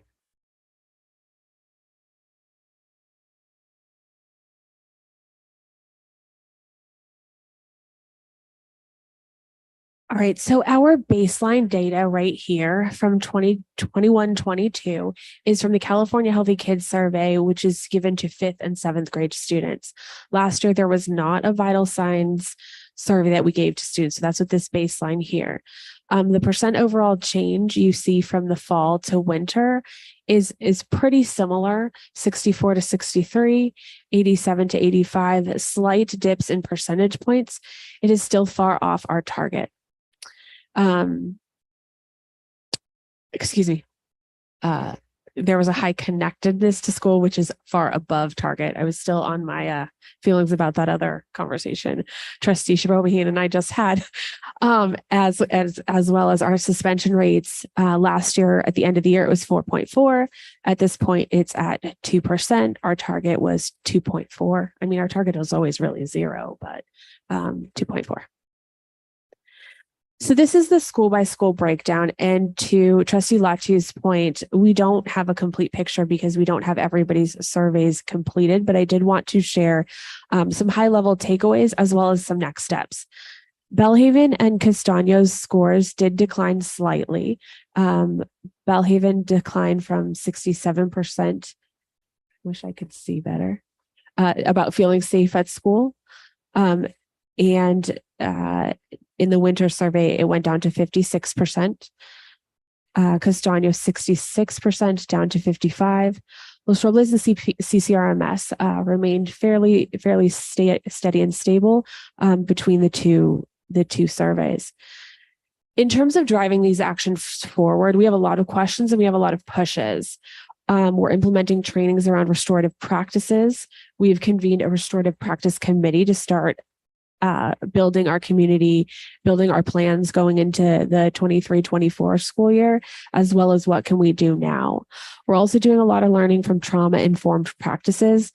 We often talk about, quote, learning loss from the pandemic, and a lot is blamed on the pandemic. And I've been thinking a lot about that. Yes, the pandemic obviously had a significant impact, but what happened also, which is partially great, a lot of families and children were given access to technology and devices, and now they have access to the entire internet with any search that they want to put in there that they can see, and their brains are not developed enough to handle what they may be seeing in front of them. And some of that we're seeing come up at schools. Some of the conflicts sound different. Some of the things that they know and they say and they're contending with are more complex. We can't ignore what has been going on in this country racially and how that is affecting our children. And so a lot of this is, pandemic, but also the evils of the internet also some societal issues that we have going on. So we really need to dig in deep and find out what is at the root and how do we equip our teachers to know how to have these conversations and support our children contending in the world that we are all living in now. And I think some of this data shows that. It also happened after the power outage, but that's a different point. This question here is, do you have friends at school? It's a slight decline from the first time we gave this survey to an average of 85%. Listener Blaze Ronald McNair continues to outperform the district. The questions here I have are, what are we doing for each of those individual students that are reporting that they don't have friends? We have a coordination of services team implemented at each one of our school sites. We have campus supervisors, we have playworks and other staff ensuring students are connected with one another. Teachers, I mess this up every time I say it. Teachers conducted the SRSSIE, which is the Student Rating Scale Risk Assessment to look at. I know I just made up the A and I know there's another S, I'm sorry. And it looks at whether students are internalizers or externalizers with their behavior, because we have to also notice our quiet students that may not say anything but are struggling on the inside. All right, now the heavy stuff. Out of school suspension. Never do we want to send a student home on suspension. Sometimes we need to. When we look at our data here, overall, our suspension rate from November to March increased by 1 percentage point. English learners stayed on the same. Special education students increased. Our Pacific Islander students increased. Black African American significantly increased, and Hispanic Latino increased. The reason why this says 2.4 all the way down the side is because what I want to strive for is equity across everything. This percentage target is talking to me about equity, and that there's an equitable chance, no matter where you come from, that this may happen. But this is an opportunity where I was like, oh, sorry, I got a little casual in my language. I became very curious about these numbers and became very curious in particular about this number 10. So I said, okay, what's going on across each individual school? And this is what Ms. Stone was talking about earlier. We want to push ourselves into those uncomfortable spaces, asking the questions that people sometimes shy away from, because if we don't look at it and if we don't look at it in the face, we can't change it. And what this slide tells me is that the issue of suspension is primarily a middle school aged concern, which is fairly traditional in any school district that you go to. It's typically behaviors that come up in middle school. But when I look down the list, I became more concerned. But what I'm looking at here is now I'm diving deep, because now I'm looking at, I want to know not only the numbers, but I want to know the name of each child and what happened. How did we get here? Because this number is not acceptable. This is 9 students out of our 37 Black students who attend CCRMS. So I got more curious. So I broke it down. This is no magic Austin report. This is Jennifer reading every single suspension notice and trying to break down the data myself and doing a root cause analysis of like what is happening. So overall, of these 5 suspensions, there were 33 situations with English. And so you'll see that the numbers will not add up because there's duplicated students. There are students who may have been suspended twice. So these are not going to add in a traditional way. English learners, there were 9 events. Special education, 6 events. Pacific Islander, 1 event. Black African American, 5 events. Hispanic Latino, 11 events. So, okay, out of those students, then I asked myself the question, okay, out of these 26 students, how many students have been suspended more than once? And there's 4. Okay, my next questions are, what supports are for those 4 students? Is this something that happened in September, October, and hasn't happened since? Or is this happening far apart? And having those questions with our site leaders. Then I said, what is happening with those 9 African-American students who were suspended? One of the events involved 6 students. And so that event, what was the cause? What could have been done differently? Can we do empathy interviews with each of those students to learn more about their experiences at school and how we can support? What we have done is instituted a re-engagement process. So if a student gets suspended from school, they come back. As soon as they come back, we have a conversation with them. And that conversation goes like this: what happened? What were you thinking at that time? What made this happen that way? What could I have done differently? What did you need differently? What supports can we put in place? What are you great at? What are you successful at?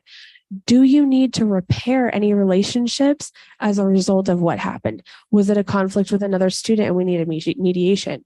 Was it a conflict with a teacher?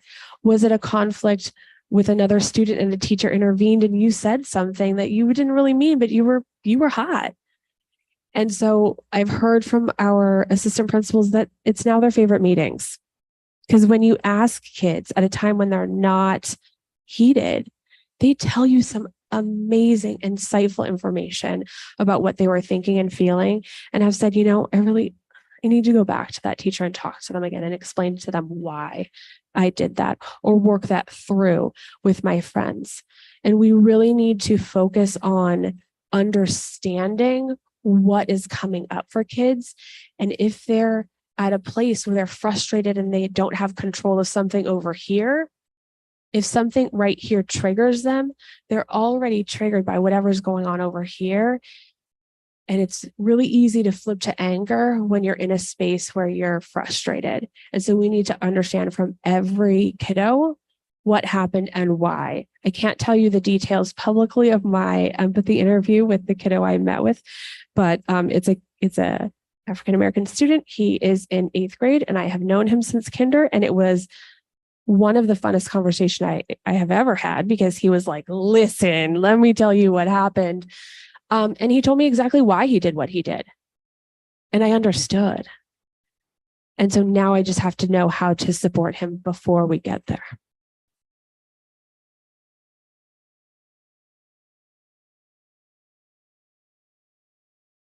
Now we will talk about the metrics and supports for strategic priority 3 around our staff hiring and retention.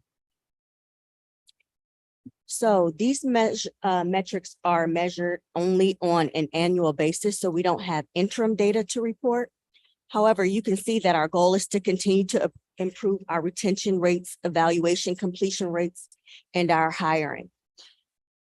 In an effort to support evaluations, both understanding the process and the deadlines, our team has created a site leader handbook, held training, set up evaluation calendars, and emailed deadline reminders. And there is an upcoming March 31st evaluation deadline, which will give us more insight into the spring completion rates.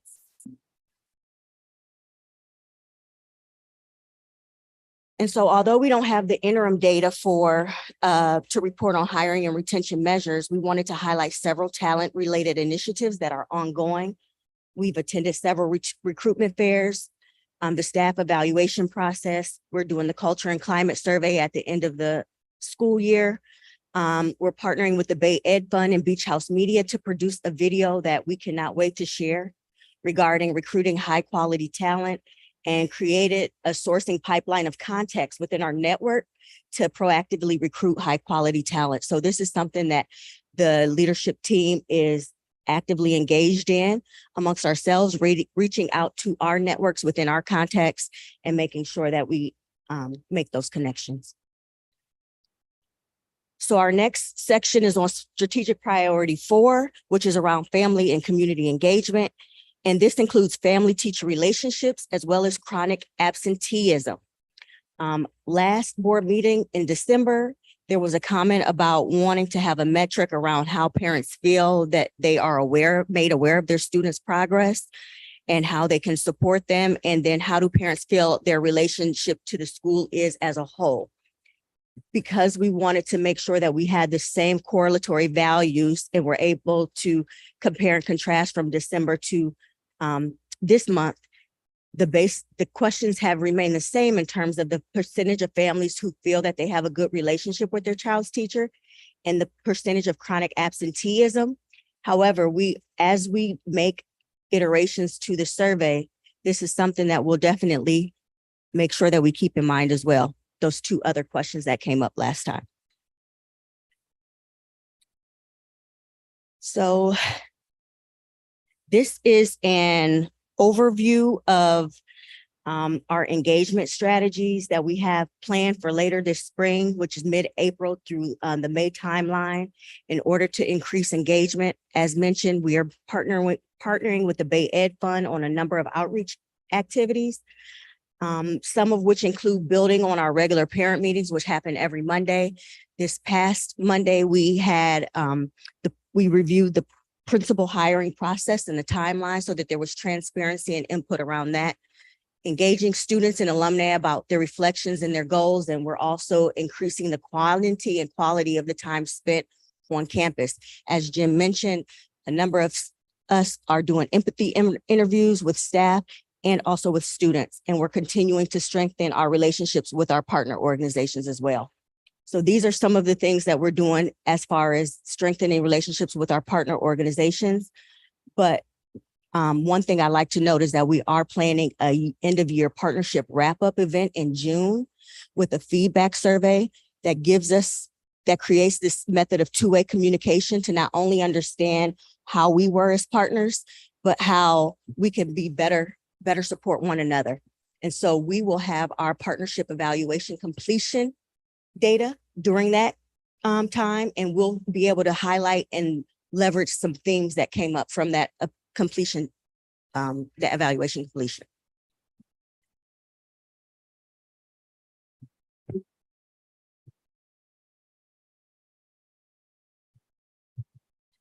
So now I'm here to talk about absenteeism. Here is our baseline. This is absenteeism from the 21-22 school year, broken down by subgroups.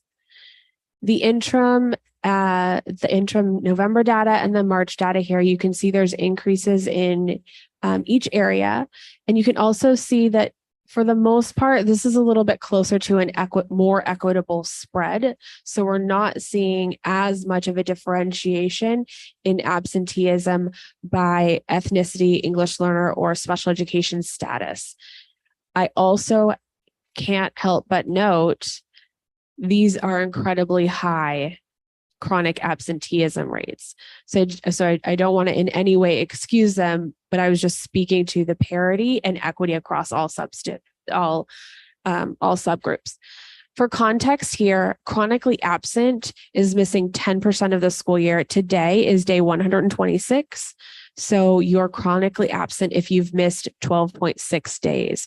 So if you were chronically absent in September and you missed 12 days because you were sick in September, you're still considered chronically absent now, even though your attendance may have improved. So this really warrants an individual student by student dive for each case. It also is a little contradictory now because we're saying, if you're sick, please stay home, but you're chronically absent. And so that there's a significant disconnect there for me. And every time they tell us that it's going on the dashboard, I'm like, why are we just getting mad at people about absenteeism right now? And I'll tell you about the revelation I recently had. 63% of our absences this year are excused absences. Anecdotally, from our admin assistants, when I talked to them about this, the unexcused absences are usually because a parent hasn't called. And oftentimes I wonder if parents are just so busy with everything they have going on in their lives that remembering to write that note I see a laugh of a mom that's on the board. I'm not gonna, I'm not gonna look that way. But sometimes you just have a lot going on and you forget to call. If you don't call in a certain window, it's unexcused. So again, absenteeism requires a individual kid by individual kid dive. And I'm going to go from the bottom up in terms of actions because the first bullet is the one I'm most excited about. So we are reviewing absenteeism as a part of our coordination of services team. So each site has a cost team. They look at absences. We have a new data system called Panorama, which is pretty awesome.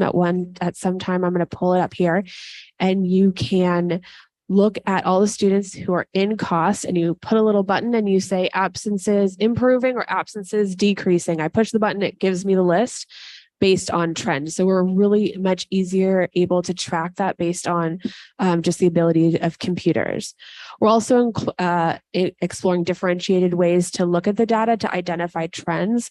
Austin and I are going to a PD at the San Mateo County Office of Education on Tuesday and really dig this out. The last thing, the one that I'm most excited about, is a joint venture between Ed Services and Strategy, Talent, and Engagement. Traditionally, we had done SARB in a way that, I'm just going to say, wasn't restorative. We would call a parent in, I would sit up there, the parent would sit over here, and we would say, why are you absent? Why is your child absent? And I started dreading those meetings, and I said to myself, why am I doing this in a punitive way? And I said, we got to stop this.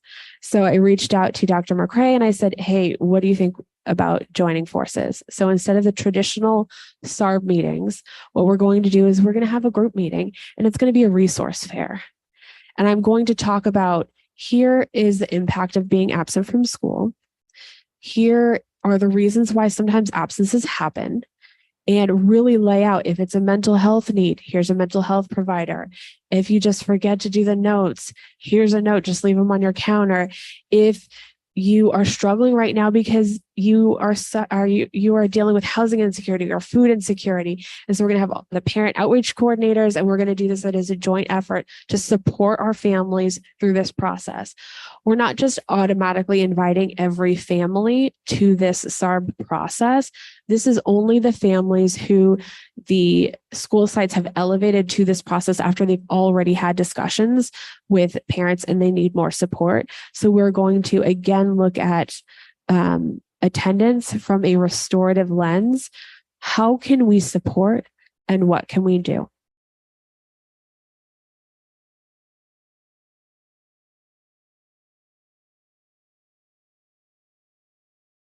Okay.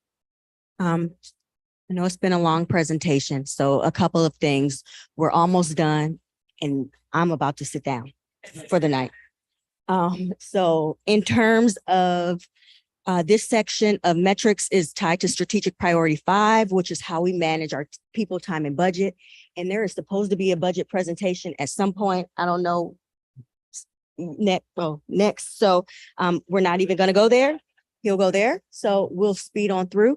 And now we are at the final strategic priority 6, where we are talking about working collaboratively and sharing responsibility for our core values.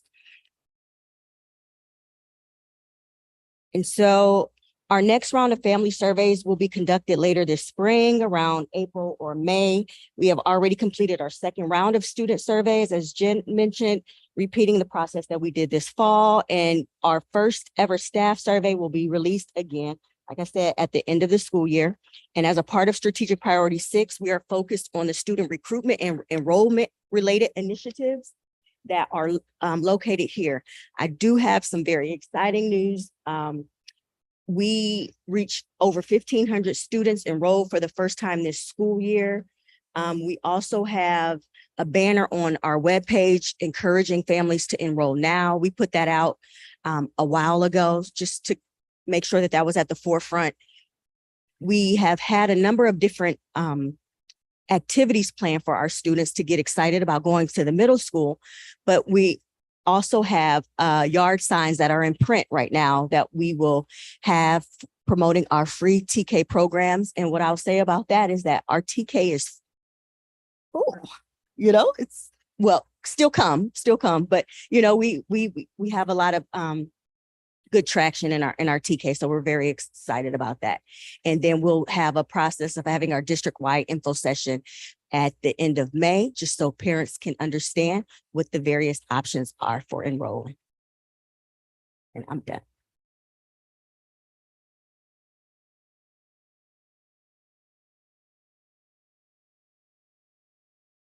So this is our littlest data point. This is from our TK2s. And they have a poster that has a smiley face, a meh face, and a sad face. And so over 3 days, they would come in and put the dot around how they are feeling. Our teachers did say that some of the TK, K, and 1 students said, I'm feeling sad. It's raining outside.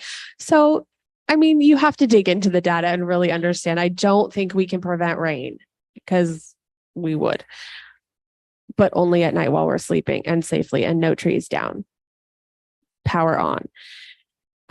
So when you look across here, you can see that in the morning, Belhaven students comparatively, in the winter average, it was 77 and 70, 76 and 77. And then how they were feeling at school in the PM, 84 and 77. So you see it went up a little bit here and it stayed stagnant. Same here, consistent across Castaño, as well as fairly consistent up a little bit, or it went down a little bit here at Los Robles, in the both in the morning and in the afternoon. You can see a poster example there. And the older kids, the gray represents the fall survey and the blue represents the winter survey. You can see that Belhaven went up to 80%, Castaño went down to 64%, Los Robles dipped a little bit here at 78%, and CCRMS remained the same around 50%. So an average of 74 of our elementary schoolers are happy to be at school, 51% of the middle schoolers. Again, this survey did happen after the power outage. I don't know how much that had an impact or didn't. Belhaven's data did increase by 3 points. There was a decline in 3 out of the 4 schools. So in terms of next steps, we want to support our site leaders in doing the same kind of deep dives with their staff, to have their staff ask those questions and pose those challenging questions from very curiosity-based stance so that we can have those hard conversations right in the face. We're also at some sites doing positive behavior intervention resets at schools. We are, as I mentioned earlier, conducting empathy interviews with students to talk about their experience, and all site leaders have been shadowing a student, and I've not heard one person say that they didn't love it or think it was the best day to shadow our students.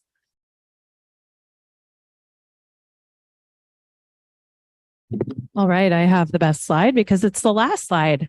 Very excited to share, and we've shared throughout the entire presentation tonight some of the accomplishments that we've made this year in terms of crafting a mental model of instruction, being set up with the system to do data inquiry so that we can now get curious and do the kind of deep dive that Ms. Grabham very well represented in her conversation about suspension rates. And we have really focused on belonging, and we've put some really important things in place in terms of supporting that work.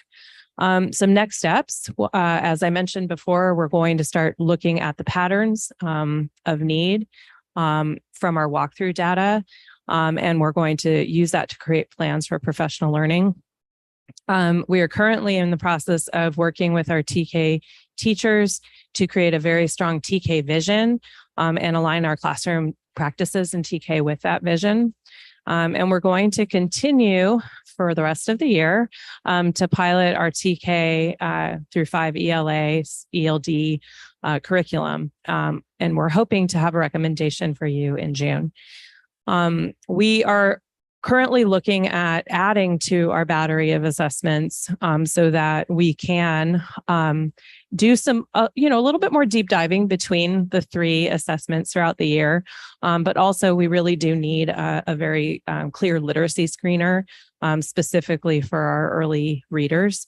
So we're looking at that right now. We're continuing to shadow our students and conduct empathy interviews, not only with students, but also with our classified staff members. And again, this is going to help us with looking at what professional learning experiences we want to put in place next year, not only for our classroom teachers, but also for our other staff members.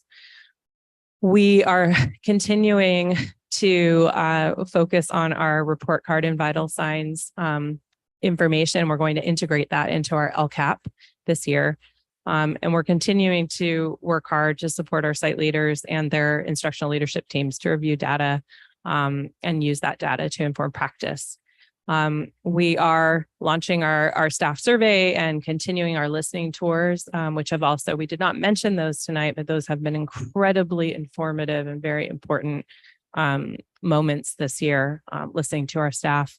And we are going to begin to implement community listening sessions. And all of this is going to help us start to create our profile of a graduate, which will again be sort of that North Star and help us move in the direction that we want to. So all of our students are set up for successful experiences after Ravenswood. So thank you very much.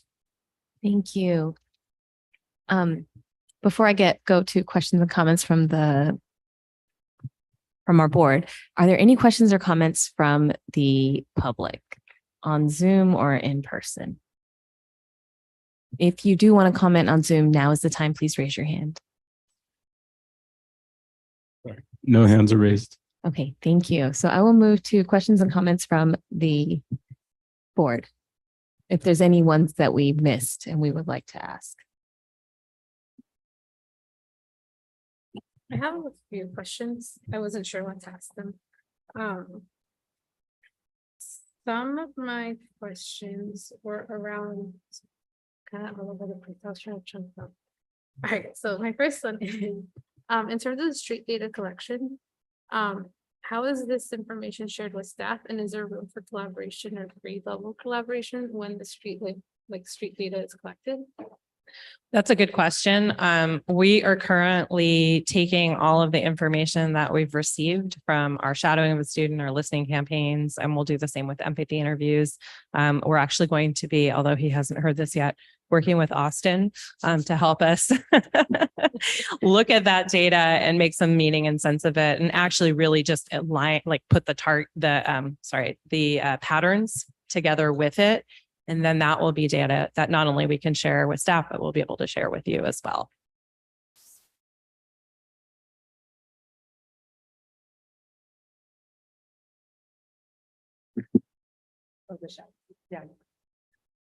The entire instructional team at CCRMS all conducted a half-day shadow. So they got subs and covered for one another, and they shadowed students at their own school site and then talked about patterns and trends without names of teachers or anything. It was very focused on patterns and trends. And they invited me and the other district staff who conducted the shadows at their site as well, identified patterns and patterns in areas of growth, and are working on putting in place plans to make changes so that there's equitable experiences across all classrooms. And so it was a great experience for the staff to see what it looks like to be a student. And so things came up like, I was hungry by 10, or these chairs are uncomfortable, or I need to be a little bit more dynamic in my instruction. It's really easy to stare out the window. So it was a beautiful experience to hear the entire instructional leadership team at one of our sites conduct shadows. Thank you. My second question, or my second and third question, are about our staffing. And I think that it's a amazing goal to try to hire diverse and highly effective team members. But what supports are available? Because we can hire and we can recruit, but what will keep them at Ravenswood, and what supports are available for them once they are part of the team? So I will say, one of the things that we're looking into is with our work through the Stanford program, looking at our implementation of the evaluation process. Now, granted, that is just one component of giving feedback, offering feedback, but we've really broken it down to over the years, if we're giving proper support, what are our short, intermediate, and long-term goals? And we do have that charted out in a graphic that the leadership team was able to create about and specify about what our short, intermediate, and long-term goals are. So we would definitely be able to share that information. But in terms of like professional development, I'm not sure if Sarah wants to add something there. But it's charted out. Yeah, I would say that one of the things that one of the questions that we asked during our listening campaign was actually about I don't have the exact words in my brain right in this moment. I'm sorry, Gina.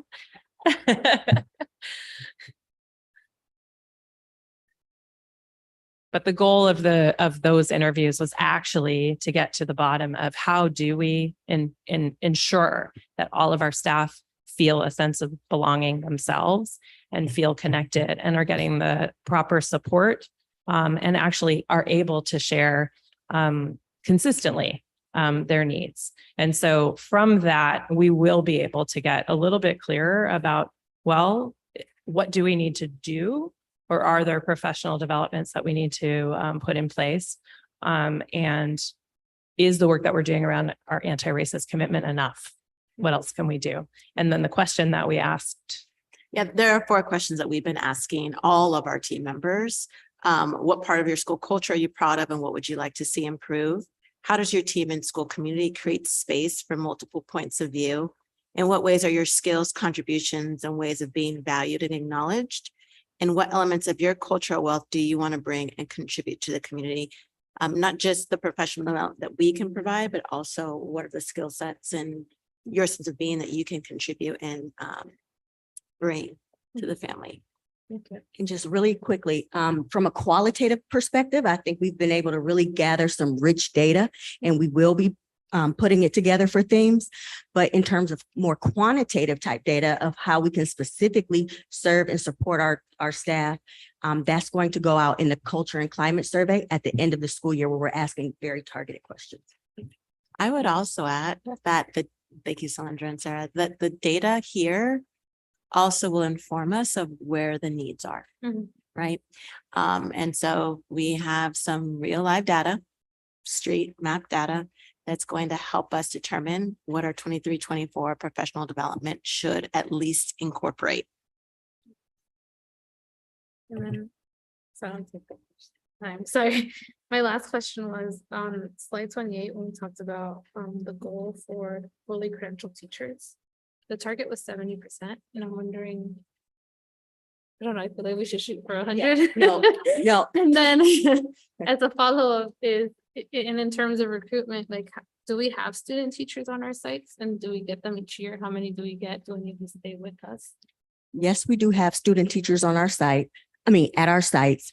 And the 70% was more of based on the national trends of what's going on in terms of the teacher shortage. So it was more of like the realistic, but 100% absolutely. And then we just met with a student teacher in one of our listening. Yeah, and we actually have several universities who've reached out to us to see if we would be willing to take student teachers. So we definitely are trying to continue to nurture those partnerships.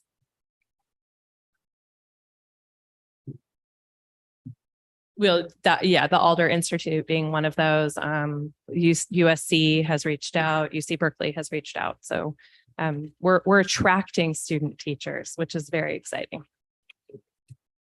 Oh, and Reach University. Yeah. And Reach University being not just a place for us to have student teachers, but also an opportunity for us to work with our classified staff who might want to become teachers to perhaps finish receiving their BA and then moving into a teaching program. Great. Thank you so much. Any other questions or comments from the staff? Not staff, sorry, board. No. Thank you very much for this very in-depth presentation. For all of you guys that presented, I'm going to try to do the names, Dr. McCrae, Ms. Stone, Mr. Batson, and Ms. Graven. Thank you so much for this very in-depth presentation. I think what I'll say is that I really like that we are looking at data from the perspective of growth, because I know data is always looked at as a final period, and it is not intended to be used as a final period. It is one piece of a story. And so thank you for being able to tell those different parts of the story. And the other thing I will say about data is that it doesn't define a student, right? It is one piece of the story, like I said, and also doesn't define our district. It is one piece of the amazing work that so many people put in, from the teachers, the students, the staff, the district team, all of you guys here, to collect that, to be able to tell that story. And I know that people will look at these presentations without hearing the story and try to use the data, as we have seen, to tell our story. And I just want to say that this data point doesn't show the immense growth that we are committed to meet students at every level in our classroom. That's something that I noticed that I wanted to point out, is that there are students at every single level in our classroom. And the goal of our teacher, the one teacher or the two teachers or whoever's in there with all those 24 students, is to make sure that every student is growing, right? That each student is growing at their pace. And I think that lends itself to show how amazing our teachers are and what kind of commitment they put into the classroom every single day. And for our students and parents to keep coming and bringing their kids, to know that there are people here that love and care for our students on a social emotional level, but also want to see our students grow exponentially, essentially exponentially, and it's not going to be captured on one data point. And so I just want to make sure that is known, that this is one piece of a story, and the story is not finished. So that is something else. The story continues to grow, and it is one piece of data. So thank you very much.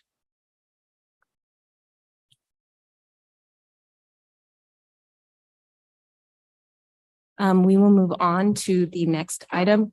I will say for the record that at 9:41, Trustee Latu had to leave because of a work conflict, and at 10:01, Trustee Alexander is leaving as well. And we will continue because we do have quorum.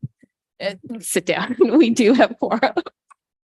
Higher stakes for you. the budgets next. We're moving on to item number 12, which is consideration. Okay. And we're moving to item number 12, which is consideration to approve the budget. Thank you, Mr. Eager. Good evening. I'm excited to be the briefer presentation tonight. Tonight I'm presenting the SY 23-24 budget. This is the draft budget for next year. This is not the final budget. We have a statutory obligation to present the final budget, which we will do in June. This is our preliminary budget. The main goal of this is for the board and this is a newer thing that we've done in it's really last year and this year, to have the board approve a total expenditure target and accompanying staffing patterns.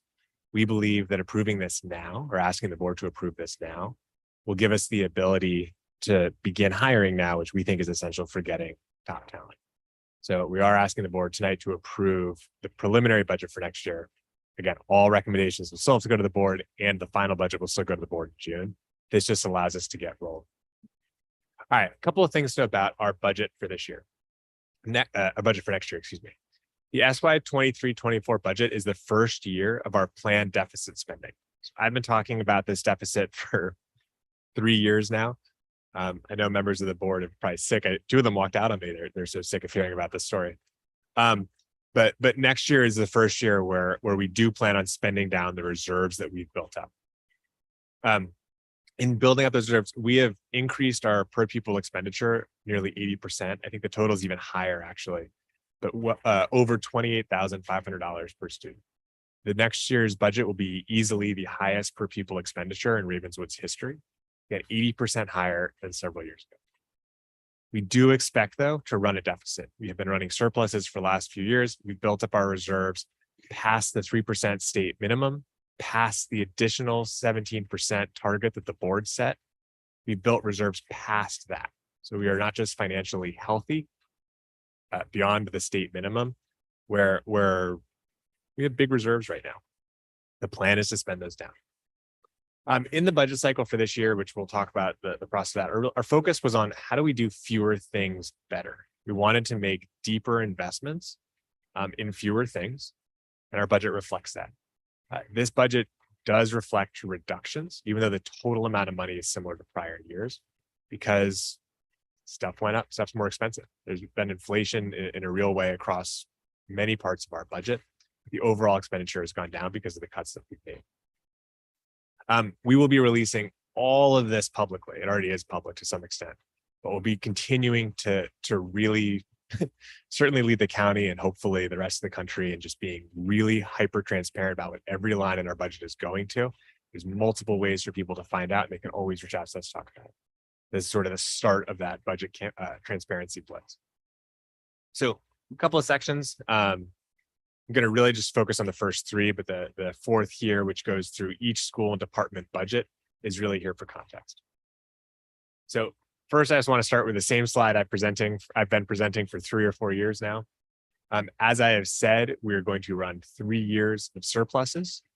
We are then going to run 3 or more years of deficits, depending on how much money we were able to build up. The whole goal of this was to avoid a massive fiscal cliff that was sort of set up with a stimulus funding, which said, spend that money fast. We did not. We raised our expenditures methodologically. We spent on what we wanted to spend on. We built up our reserves, and now we are going to take those reserves and spend them down through deficits. Here is sort of that visualized in a different way. So this graph reflects the growth in our revenue and then the decline in our revenue. So what's happening, and you'll see this a little bit on the next slide too, we're keeping our overall expenditures level, but the revenue is dropping significantly, especially over the next 2 years. And we do expect it in 24, 25 to kind of stabilize at that newer level. You'll notice that big drop is just the disappearance of that purple bar, right? That purple part of the stacked bar basically goes to 0 over the next 2 years, and that drives that decrease in revenue. Everything else stays more or less the same, but we expect it to stay more or less the same. So let's talk just a little bit about the process we went through to identify the expenditures. Revenues are somewhat out of our control at a high level. Obviously, we can do things and have done things like rent out different sites, aggressively go after every grant, including the community schools grant for one example. But the expenditures we have a little bit more control over. So this process mirrored largely the process we followed last year. We forecast our enrollment. We use our enrollment to generate school level funding amounts, which is based on a per pupil amount. So we said each school gets a total of, I forget the specific number, about $15,000. Multiply that by the number of students at the school, and that reflects the total amount of money for that school. Budget owners in the central office got their current expenditures for this year and were asked to make proposed changes. So budget owners went through their existing budgets. Departments and schools schools in particular did a lot of site level engagement. We did some district-wide engagement, more than we have done in the past. We did have multiple staff, parent, community meetings, and sites had many, many more on their own. Again, the goal is today, now that we have all of those budgets compiled, which are available in the appendix, is to really get the board to finalize the preliminary budget so that we can begin hiring. And then we're going to work from now until June to figure out exactly how we allocate each of the sort of spending requests to a specific fund. That's kind of what we're working on in the business office. Okay, this is what people want to do strategically. How do we sort of use the different revenue sources we have to pay for it? This again is sort of the bulk of our funding. The schools are obviously where the focus is. Just want to highlight again how we allocate funds to individual schools. It's very simple to some extent. We set an amount of money per pupil. It does vary a little bit by school. You'll notice on the graph on the left, which has as a black bar, the next year's per pupil amount, as a blue bar, this current year per pupil amount. You'll notice that the middle school is a little bit higher. That reflects our continued investment in that school. as the school that all Ravenswood students eventually pass through. But you will see that the elementary schools are starting to close that gap. You'll also notice Los Robles is a little bit higher, but actually less higher than in previous years. That reflects the fact that they're a smaller school, and smaller schools generally tend to have a higher per pupil cost, part just because the principal is a chunk of the cost, and divided up among a smaller number of students means less funding. When you multiply this out, you get the total funding allocation per school. And this is across all of our schools. All of our schools did see an increase in total funding. I'm not going to sort of walk through this now. I know the board's seen this in the past, but I would encourage members of the public or other folks who are interested. We do have a interactive budget website. We have also every sort of document, I think for the last 7 years or so, our unaudited actuals, our initial budget presentation, our first interim, our second interim, our audit, all available on our website, as well as just our effort to let everyone know every single line in the budget in this presentation, and will end up on our website as well. All right, so let's talk about expenditures. This year, we're proposing a little bit less than $50 million in expenditures. This is similar to what we expended last year, a little bit less. Based on that level of expenditures and our estimated level of revenues, we expect to run a $2 to $3 million deficit next year. The money on the left, you can see where our expenditures go by department. You'll see in blue the different schools, and then you'll see in the rest of the colors, broadly speaking, just the size of the departments. I would make sure members of the board know and the public know the parts that are not in schools are not necessarily, just central office costs like me, right? A lot of these costs are special education services, school bus transportation, maintenance team, our custodians, a lot of things that we budget here in the central office that are really school expenditures. So let's look at what this actually means in sort of a comparison. I didn't show the sort of full comparisons of our per pupil expenditure relative to other districts in the county. We are getting higher, but I would just call attention to this graph, which I know I've shown before, and it's a little bit wonky. This is our total expenditures per weighted pupil. Weighted pupil is a way that the state of California calculates need. So really what this graph is showing is our total expenditures based on need relative to the other districts in the county. And so what you'll see is we are now at this level of record expenditure in the top third or so when you account for student need. So we do have a lot of money per pupil. A lot of other districts do too. When you account for need though, we're a little bit above average. Right. And that really reflects a lot of the hard work that we've done to manage our stimulus funds responsibly, bring in new funds in a bunch of different ways. I want to take a moment. I know we have one new trustee. I just wanted to pull back an oldie but a goodie, just talking a little about where our expenditures go. And so this is sort of just breaking out by a couple of different ways where our money goes. So working left to right here, that black is schools. That's the same that we saw in the prior graph, that blue bar is just different schools. That middle category in sort of the brighter blue is SSBC, or school services budgeted centrally. What these are all of those things that we put in the central office budget for various reasons that really are resources in schools predominantly. Our school bus drivers, special ed, certain parts of technology, purchases for summer programming, right? These are all things that are not really traditional central office costs. That's what's in green is our traditional central office costs, people like Gina, people like me, who are more sort of traditionally thought of as central office. That middle bar, you can see just the breakdown of personnel, professional development, and non-personnel. I think that's relatively self-explanatory. And then on the far right, you can just see the types of positions that we have across the district. And you can take a look just at the breakdown there. There's no good and bad ways for some of these, but if there were good and bad ways, I'd say we're moving in some good directions in these things. For example, on the left side, the central office has shrunk as a percentage of the total budget over the last couple of years. Still a big chunk. We'll talk about that in the next slide, but it has shrunk very slightly as a percentage of total spending, but it has gone down. In the middle graph, I know one of the focuses when I arrived in this district was to reduce our non-personnel spending. There was a sense that we were spending too much on non-personnel. Similarly, we've shifted more of our spending from buying things or services that maybe weren't as helpful as having people who are here in our community every day. We now spend a higher share on our personnel. Speaking of our central office. So this is a graph from a study that looked at our district 2018, 2019. So a little bit of a ways away. Education resource strategies or services? I don't remember. Strategies? Thank you. And they compared our district to other districts that they've worked with. They have a very sort of robust methodology where they code the entire budget based on central SSBC, the school services budget centrally, school expenditures. And they can compare Ravenswood to the other districts that they've worked with. You'll notice we're higher. We're in that yellow.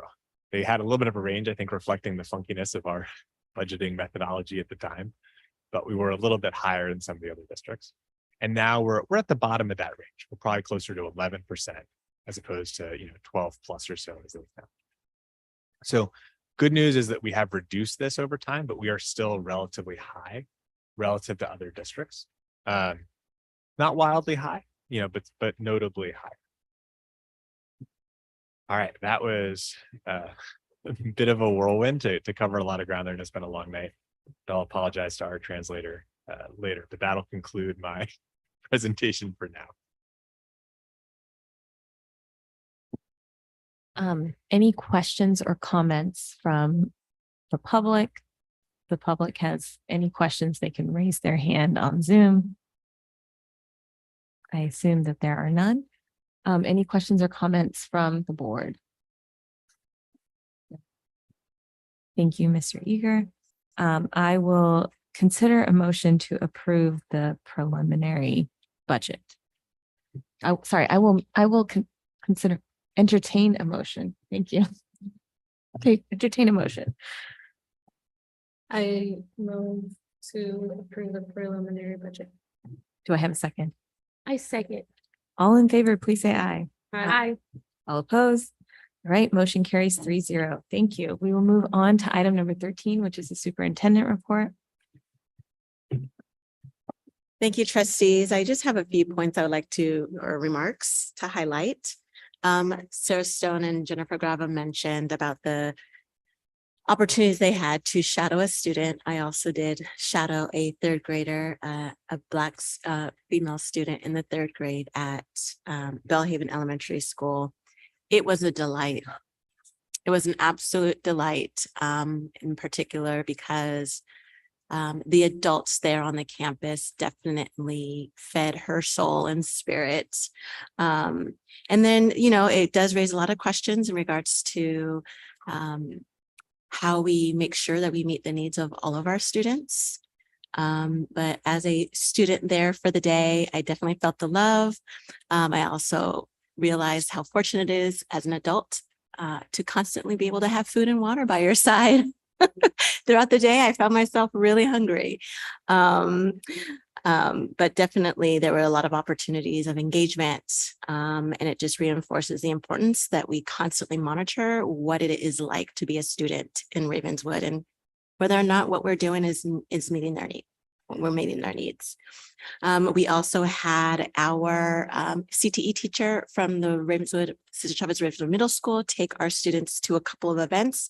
On March 4th, they went to the state championships where they won the sportsmanship award, and they are traveling back now as we speak from Council Bluffs, Iowa, from attending the U.S. Open Championships. And 2 of the students took 2nd place in Super Mega Match and 8th place overall. And I think also if you check out social media, our band teacher also took our students to perform, and they were performing, as you saw, their mariachi. And also a couple more points. As you know, we are searching for a middle school principal as our lovely Amanda Kemp is moving on. And so we do have a process in place that our strategy, talent, and engagement division is overseeing. And we are excited about the strong candidates that are unfolding before us as they apply. And we have several of our community members and teachers participating in the interview process. And lastly, as we pointed out a few weeks ago, we had a colleague pass away, and I just wanted to showcase, and I know maybe it might be last minute, and maybe y'all could project. If not, no worries. Oh, there it is. We've had some team members just share some remarks about the passing of our colleague, friend, and family member, Brenda Washington, who served our district for 25 years. She was a student here in Ravenswood, also sent 2 of her children to Castaño, and started out as a CNA worker and trained herself to be a bus driver. And she is known as the bus driver who could easily go around the curves down to Santa Cruz with no problem driving that bus. And many have said like she's just a joy, filled our souls with just positivity, and she will be greatly missed, and we'll honor her also in our newsletter. But I just wanted to make sure we bring her to light. And if you just go to the next page, you'll see a couple of photos of our bus drivers who are still continuing to wake up every single day to make sure our kids get to and from school. And then you see Brenda's bus there as there's flowers just representing her soul, and she will be greatly missed. Thank you. Thank you. Any questions or comments? I want to, send my condolences to Ms. Washington's family and to the friends and the staff members and students and families that were impacted or are impacted by her death. And I just, when we talk about who a Ravenswood graduate is, and we talk about the investment in our community, that's someone that embodied that. And so I just want to, even if you aren't personally affected by impacted by her, we know that overall in the district that every single one of us have been impacted. And so I just want to just say thank you for that investment and for the family to continue to invest in Ravenswood and know that this is a place where students and people just feel loved and welcomed. So just sending my thoughts and condolences to them. We will move on to the next item, which is the board reports and communication. Any comments? I have 2 things. The first thing, is there was a letter that we saw that was in the high school district's agenda that it was pulled from the agenda. So I know many of us read it, and there was some of Ravenswood data put out there, and Superintendent Sudaria and I and Ms. Gregg commented at their meeting last night. We hope to continue to have communication lines open with our district and Sequoia Union High School District so that we can continue to do what's best for all of the students that are coming up from Ravenswood, but also across the whole district as they enter into high school, and how we continue to support their learning and growth in the classroom. So we hope to continue to have good communication so that we can talk about how to support our students well at different levels. The second thing that I have is I know that there are 2 vaccine clinics that are happening on our campus at Cesar Chavez Ravenswood Middle School and at Los Robles. So at CCRMS, it's going to be March 29th from 3 to 6. And at Los Robles Ronald McNair, it will be March 29th from 5:30 to 8 p.m. This is this is probably the last vaccine clinics that will be offered free from the county, because there's no longer any funding being offered by the government for free vaccines. So if you were putting off getting your booster, if you were putting off getting your flu shot and you still want to get it, you can go get that for free at those 2 sites on March 29th, which is Wednesday. So either in the afternoon, 3 to 6 at CCRMS, or later from 5:30 to 8 at Los Robles Ronald McNair. So thank you. And with that, we will adjourn, or our next meeting. We don't have item number 15. So we're going to move on, that the next regular board meeting is going to be held April 27th at 6:30. Open session will be at 7:15. And we will adjourn at 10:23 p.m.